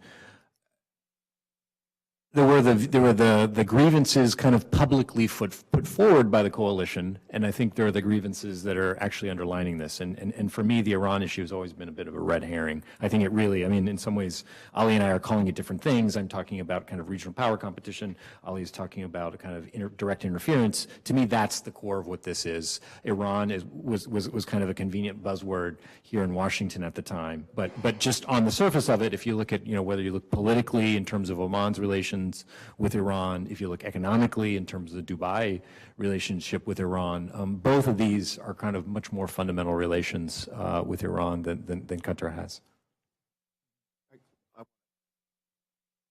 I'm sorry. I want to concur with that. I think that both the Iran and the terrorism accusations were designed more to appeal to us. However, I agree with Tim's remark, which is fine, enunciate that standard. That standard will be applied universally. So hopefully, if the situation, if the kerfuffle is resolved before it does too much damage, there will be higher standards that the United States will be able to hold its partners to on both Iran and terrorism afterwards. That's my silver lining. Right, a few more specific questions for Ali. Has the interference in the internal security of Saudi Arabia and the UAE by the father emir been effective? Sorry? Has the domestic interference promoted by the father emir been effective in Saudi Arabia and the UAE? No, I mean, it hasn't been effective in the sense that the security of Saudi Arabia has a very robust internal security. But, you know, the Saudi opposition in London, for example, cooperated with an attempt by Qaddafi to assassinate Crown Prince Abdullah at that time when Qaddafi wanted to settle a personal score with him. Saudi opposition participated in that event, trying to give them logistical support inside the kingdom. You know, there's a Saudi opposition. It's an irritant. It doesn't have much traction in the country, but they have been directly funded by the Qataris, and that came out in the tape by name when the Emir of Qatar said, so and so and so and so are getting paid by us. Now, the government gets very concerned when it sees these very popular clerics, who really are like rock stars in Saudi Arabia, who are getting millions and millions of dollars, and they have documented transfers of money to accounts that the clerics have in Turkey, for example. So that the Qataris wouldn't transfer money to Saudi Arabia, but many of these clerics have accounts in Turkey, in Qatari-owned banks in Turkey, and have acquired expensive real estate in Turkey. These are some of the things that have led to these arrests. So the government, I mean, the internal security is very alert and doesn't want to wait till it goes to the next stage, and says that you trying to, put on your payroll important clerics in our country that have a wide franchise among the people is a hostile act without us knowing, without our permission. You are trying to, it's a bit like, trying to buy Americans by a foreign country. If you're an American and you get paid by a foreign country, you have to register with the U.S. authorities. So none of those chaps registered as agents of Qatar, shall I put it that way? There are quite a few questions asking how the nature of this dispute is impacting regional conflicts. What impact does it have in Syria? What impact does it have in Yemen? I can take a first quick cut at this. I mean, I think in a strictly operational sense, and David would be better suited to talk to this than I am, my sense is it's not operationally impacting the conflict against ISIS. But on the flip side, you had the Secretary of State basically camping out in the Gulf for a full week. My impression from my time in government is that basically the most valuable asset the U.S. government has is the time of its principals, and the time that Secretary Tillerson, Secretary Mattis are spending on this crisis is time that they're not spending thinking about Iran. It's time they're not spending thinking about ISIS. Now, with Iran, I think the impact is actually more direct in the sense of if the idea was to downgrade the Qatari-Iranian relationship, in fact, it's had the opposite impact in that it's given Iran inroads into Doha. It's allowed Iran to portray itself as kind of playing a humanitarian role in providing food, et cetera, et cetera. I think most would agree that that's fairly cynical behavior on Iran's part, but it has created an opportunity in the context of the ongoing debate here in Washington about JCPOA for Iran to portray itself as a productive actor. Well, is there any chance that Qatar is going to take its previous hedging, that is establishing relations with Iran, and turn it into actual bandwagoning with Iran, which is forming a partnership because they're so concerned about the pressure from Saudi Arabia and the UAE? How close can that relationship become? I personally think there are pretty significant limits to that. The nexus I think I would watch more is the Turkey Qatar nexus. And there, I mean, the Turks have a minor, very minor military presence. Actually, it's interesting that one of the specific demands made in this list of 13 was that the Qataris close that base. So it's clearly an issue that's resonating in the Gulf. Was there ever any chance of the ATQ taking any military action, and did the Turkish base have anything to do with ever putting up a red flag? Was there ever a chance of the quartet taking it? I don't think so. I mean, there were stories about that, but I really don't think that they really took military action ever seriously. And they understand that that would have been a huge complicating factor. Well, we talked about, we're going to get to resolution, I promise, soon, but we've talked a little bit about the regional conflicts and especially how this has enhanced Iran's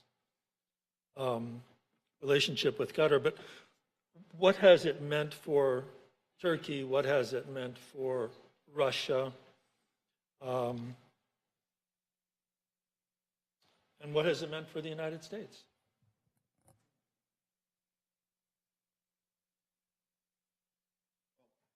I think that right now, Turkey and Russia is a big winner out of this because they're able to see their rival, our prime force projection coalition, our prime assets are fighting amongst themselves. They're able to fish in troubled waters and offer their offices as an intermediary. So they're able to build on their military power in the Middle East, nascent military in Syria, with diplomatic power by offering themselves as negotiators, offering their good offices. And honestly, if I were the Russians, I would every week I would send an invitation. We'll host talks in Moscow to resolve this. It's zero cost, zero risk, high prestige. So that's good. Turkey is pretty much already in the outer darkness with the members of the quartet, so it allows them to solidify themselves with the Qataris. And I've heard very senior Qatari officials say that they're amazed. They didn't realize that you can buy everything from Turkey because they had decades of national self-sufficiency. So it opens up at least one small but very rich market to Turkey, and I think it allows them to, for the first time, have a real power projection role, a role as a security provider beyond that. The size of the Turkish base has been overstated. I think it's more of a maintenance facility for stuff they've hoped or hope to hope, limited training. It's more akin to Escon Village than El Dafra Air Base in military terms. The third question was Iran, or? Yeah. Well, so about Iran. But yeah, I tell you. Say more about it. Well, the thing about, I'm sorry, the United States. The United States' interests are damaged. Look, we want to see this. Our vision is that there will be joint operations where Saudi infantry advances. Actually, Qatari infantry advances with Saudi artillery and air defense artillery covering it, and the UAE providing an air cap, and that allows the United States to focus on really intense, high-value targets. And what we're seeing is that progress towards that goal is not only not moving forward, it's going backward. So it's a disaster for us. What might change it, normally when you have a tenuous coalition like this, it requires a great and immediate threat to arise. And maybe that will change it. And that could be the introduction of a new, more accurate Iranian ballistic missile, or a discovery that just as the North Koreans were way ahead of their nuclear design, maybe if there's some sort of Iranian thing like that, perhaps that will lead to the crisis being resolved. But right now, there's not that immediate threat. Well, Qatar and even Saudi Arabia are visiting Russia and making deals with Russia. What are the limits to Russia's ability to advance in the region? How much opportunity do they have, and how limited are their opportunities? From my perspective, it's actually quite limited. But what the Russians, in a sense, have benefited from is, one, a series of U.S. American mistakes over the 2 decades or so. They've also played a limited hand in Syria ruthlessly. And to their at least short-term political benefit, it's given kind of Putin cachet. I think it's safe to say that Putin kind of speaks in a language of pure power that I think is understandable to leaders in the Middle East who are in a very threatening, chaotic region. However, having said all that, I think a lot of this is our regional partners kind of trying to play us off of Moscow to the benefit of Russia, where people pay attention in Washington when King Salman visits Moscow, and we should, and it's important, and there's, on the face of it, there's nothing wrong with that kind of visit, but I think some of these visits, these exchanges, both by Russia and by regional players, are really, the target audience for those is Washington, in the sense, pay attention, we're here, listen to our concerns. And, for years now, they've been uncertain about U.S. support and security guarantees and political judgment. So what do we do to stop them from hedging like this by going to Russia? You saw Senator Corker lift his hold on THAAD 2 days after the S-400 sale was announced. It remains uncertain to me that the S-400 sale will ever go through.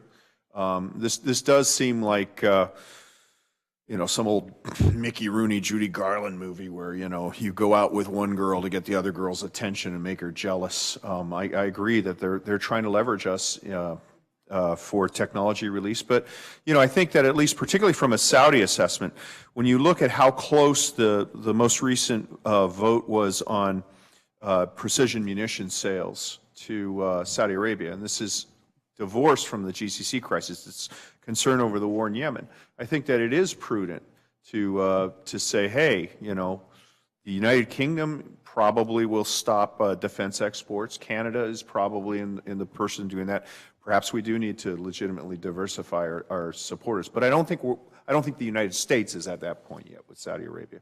But yeah, we're in violent agreement. Right now, how is this going to be resolved?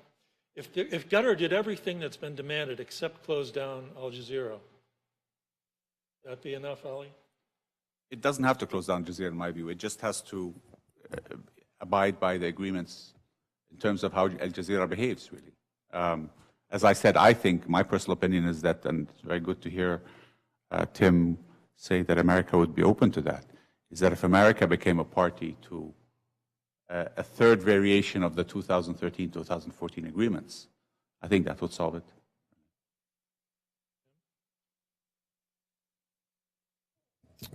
We, I think I've tried to emphasize, we don't want to, we don't and could not dictate the terms of any sort of resolution. So, whether it has to do with some of the points that Ali has made as the way forward, again, I don't see how it happens when the drama is being played out on the big stage as it is now, when the media campaign is as hot as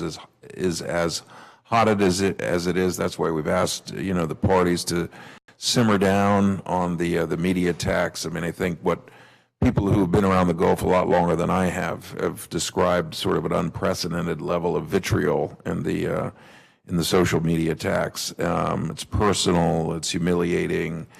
That to me just is creating a bad atmosphere that we're going to have to, de-escalate that in order to create a calmer environment, sort of a ceasefire, if you will, that allows the parties to get in the room together. We're happy to be on the margins of that or to be available in any way that we want, that the parties would like. Our goal is resolution. I think many of the pieces of what this looks like are already there. It needs some modification, some fine-tuning. it doesn't seem to me to be insurmountable by any means. But again, I think the sooner we move into that mode where you get two sides talking to each other, the sooner we can get to a resolution. Yeah, there are two questions from the audience. One is a direct response to you, Ali, and wouldn't it be better for the GCC to resolve this internally rather than have the U.S.? No, I mean, they've tried. And how significant or efficacious can a Kuwaiti mediation role be? Well, we've had that for 25 years, and it hasn't worked. And it culminated in the agreements, and they haven't worked. So there were verbal agreements, there was mediation, there was a written agreement. There's 20 years of history, really. And that's why there is no trust left whatsoever. I think you need to have, the gods witness the agreement, as David said.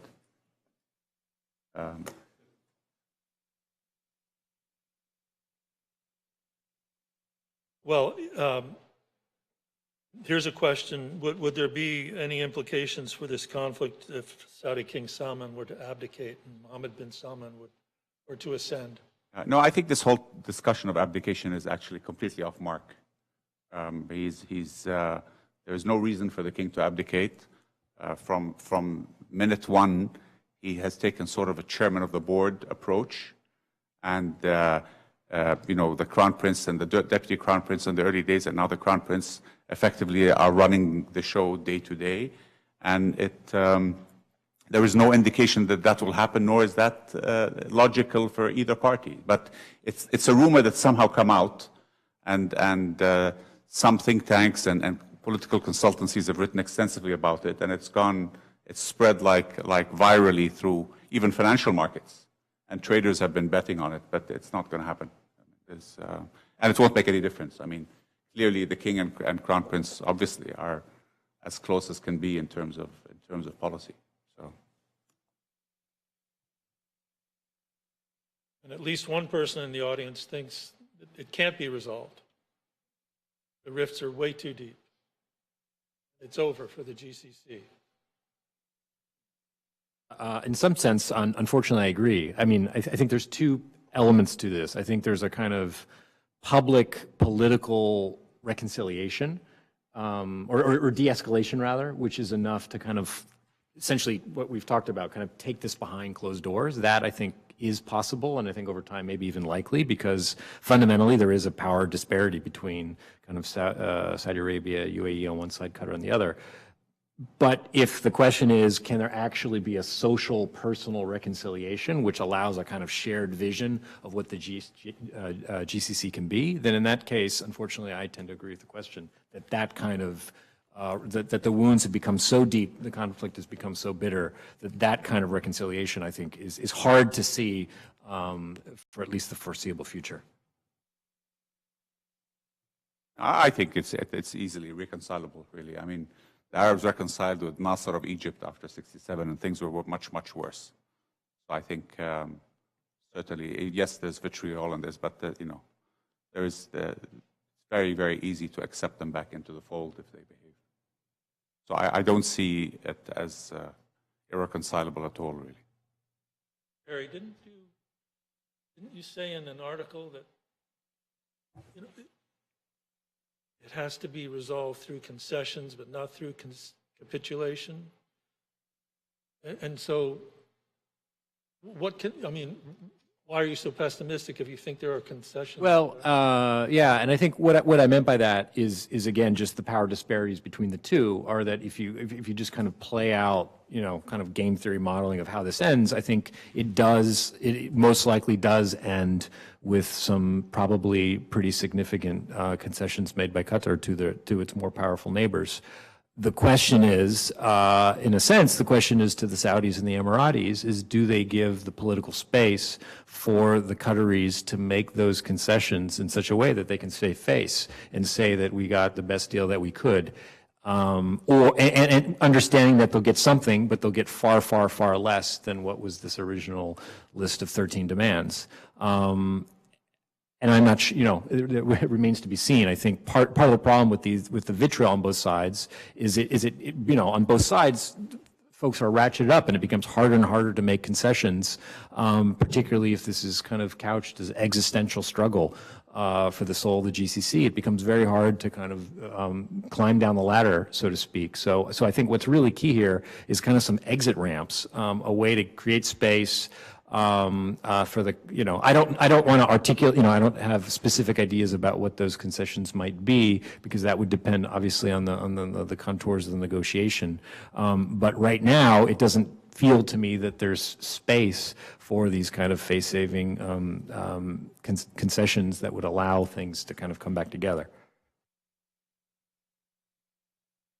Well, I made the mistake once with a Qatari think tank of saying, well, these are the concessions I think would make sense. And I got oh, no, that's a violation of our sovereignty. It led me to conclude, okay, the time's not right, but I agree on that. Let me talk about the nature of the GCC. Can it recover? Look, the GCC has never been a particularly effective military coalition, except in times of great crisis. It was formed in times of crisis, and it becomes strong, it coalesces in times of crisis, and then it tends to fall out. Returning to my NATO metaphor, NATO has had problems between the Greeks and the Turks. The NATO Southern Command in Naples, where the enlisted soldiers barracks, they have had like outright gang warfare between Greek soldiers and Turkish soldiers, who are parts of the same coalition. So you can have a coalition that has partners that are at odds with each other, provided the rest of the coalition and the impetus for the coalition is clear, and provided that you focus on things like building procedures and processes and techniques and exercises. And even then, even in NATO, there, for example, is still not a standard agreement on surface-to-air rescue, because the Greeks and the Turks are concerned that it will allow one country to overfly the other's islands. So it can be done, but ironically, I think the savior of the GCC will probably be Iran.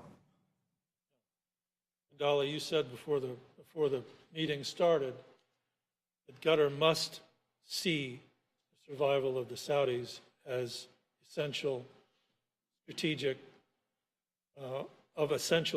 value to their survival. Yeah, I mean, it is. As I said, Saudi Arabia has validated the tribal monarchy structure, and had Nasser succeeded in overthrowing the Saudi monarchy in the 60s, or Islamists in the 90s, Qatar and the small Gulf states wouldn't have survived 24 hours. And I think the Kuwaitis understood that in 1990 in a very,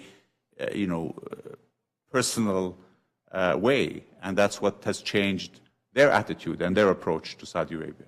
Ultimately, Qatar's interest is in beefing up the internal security of Saudi Arabia, not in weakening it. And that's why there's this. A writer described Qatar as a child sitting on a keg of dynamite playing with matches, and I found that very appropriate, because I think that they seem not to understand that their internal security is totally tied to the security of their neighbors, and particularly Saudi Arabia, and it's in their interest to do what is being asked of them. It's not a question of sovereignty. And then when you talk about sovereignty, your sovereignty does not allow you to affect the security of other people. When we talk about personal freedom, a human being doesn't have the personal freedom to harm somebody else. So sovereignty is always limited, as is personal freedom limited by the fact that you cannot harm another person.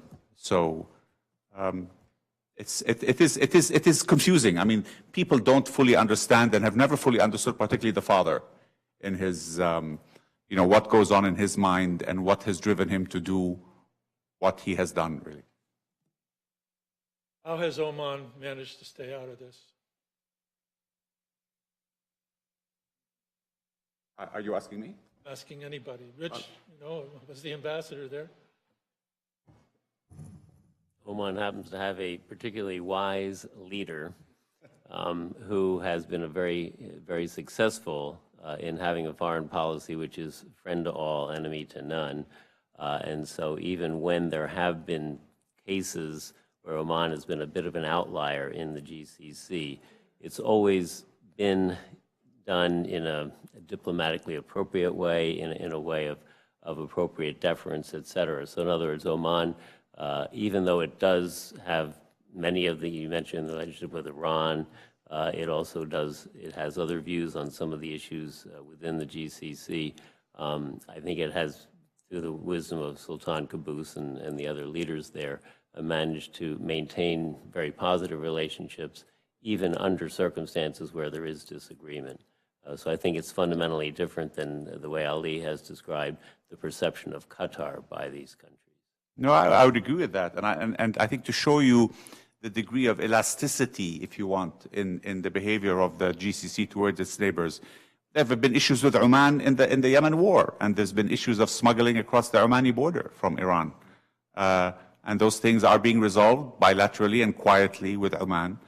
So Oman has, you know, there have been serious issues, but things have never gotten to the level that they got with Qatar. And I think that tells you something about the attitude of Saudi Arabia and the other GCC countries to differences within the family. Well, can I have a final thoughts from each of you? And just, I'll throw one more element into this. If we decertify the Joint Comprehensive Plan of Action, does that have the potential to make the containment of Iran, its influence in the Arab world, harder? And I'd like final comments from everyone. But that's just one thing to consider as you're wrapping up.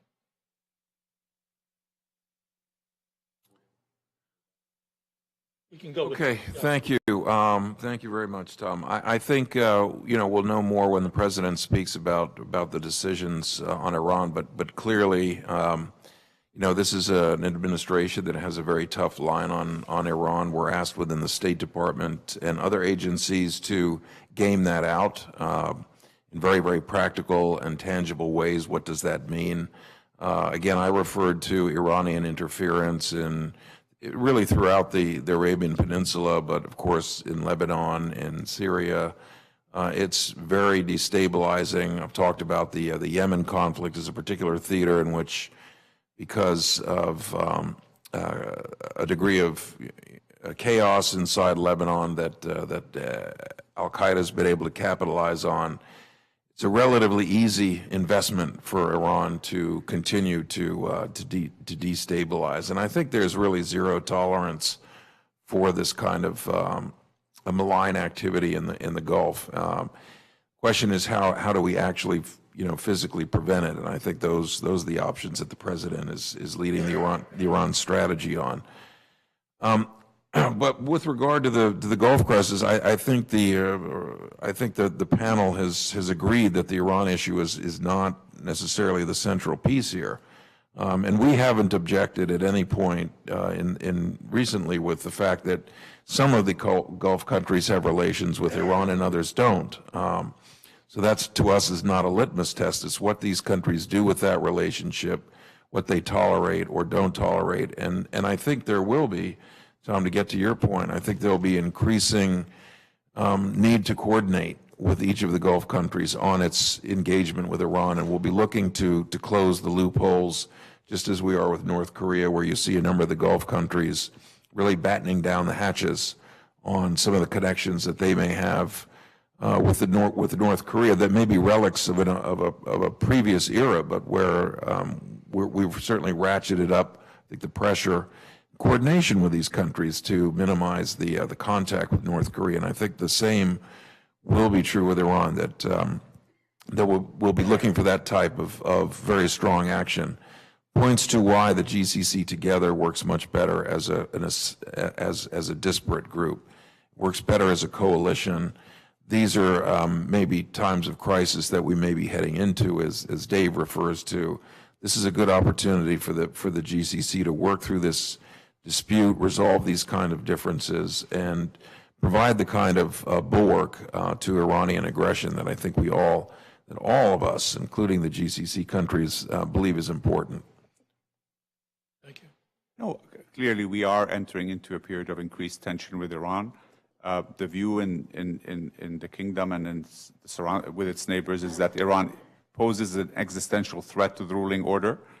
And really the only way to stand up to that threat is by becoming self-sufficient in being able to deter Iranian aggression. And to do that, an integral component will be bringing everybody within the GCC into conformity with a joint policy to stand up to Iran. And I think over time that's going to happen. And the crisis that may be coming up now with the decertification will only help to drive the risk home to everybody, including the Qataris, and allow that consolidation to take place. So at Carnegie, we have a pretty strong East Asia program as well as a non-proliferation program. And I can say that no one I know that has to think about what to do about North Korea wouldn't take something like the JCPOA and say, you know what, that would make our North Korea problem orders of magnitude easier. So clearly Iran's a problem. I mean, I think we're all in agreement on that. Clearly Iran has benefited marginally from the GCC crisis, but I think a decision to pull out of the JCPOA would have a profound impact in terms of making it harder for the U.S. to counter Iran in the region, in part because then suddenly we're perceived, rightly or wrongly, as a problem. And so the more we can keep Russia and China on side on Iran, the more we can kind of keep the partnership with our European friends, the better off we're going to be. I fully agree that we need to be creative about ways to be more energetic in countering Iranian aggression. But it seems to me if that's a problem in the context of a JCPOA, it becomes almost infinitely harder to do it in the absence of one. When the United States, my criticism of the JCPOA has always been the only tool the United States had was a hammer. And when you look at everything Iran was doing, nukes, missiles, ethnic cleansing in Syria, violation of human rights domestically and abroad, we agreed to lay aside our hammer, which was the only tool we had for nuclear stuff. And what that did was granted license for the destruction of Aleppo and proliferation of missiles and all the other problems we've seen. So that's always been my criticism. But on decertification, I take a contrarian view. A lot of people say this will be the end of the world, it'll be the end of JCPOA. No.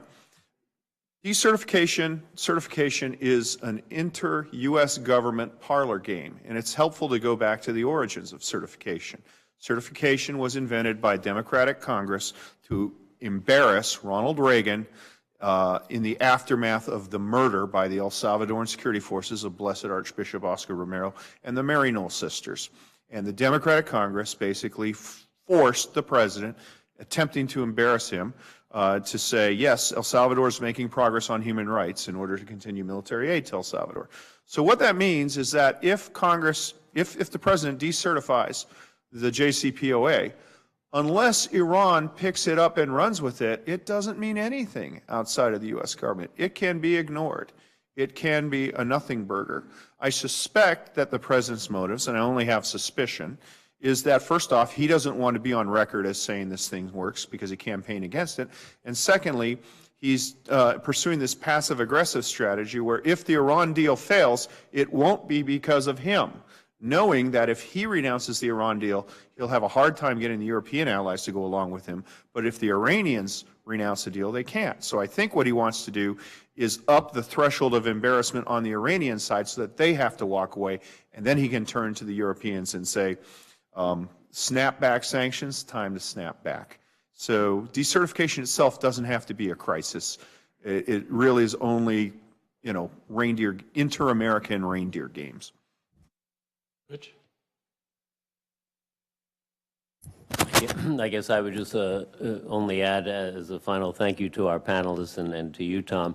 I think we really have looked into this issue in a very productive way, in a way which I hope helps the community here. And through the dissemination of today's event will help those in other places better understand and move forward to a resolution. So, so thank you again, all of the panelists, for joining us. Thank you to the audience. And thank you all for joining us.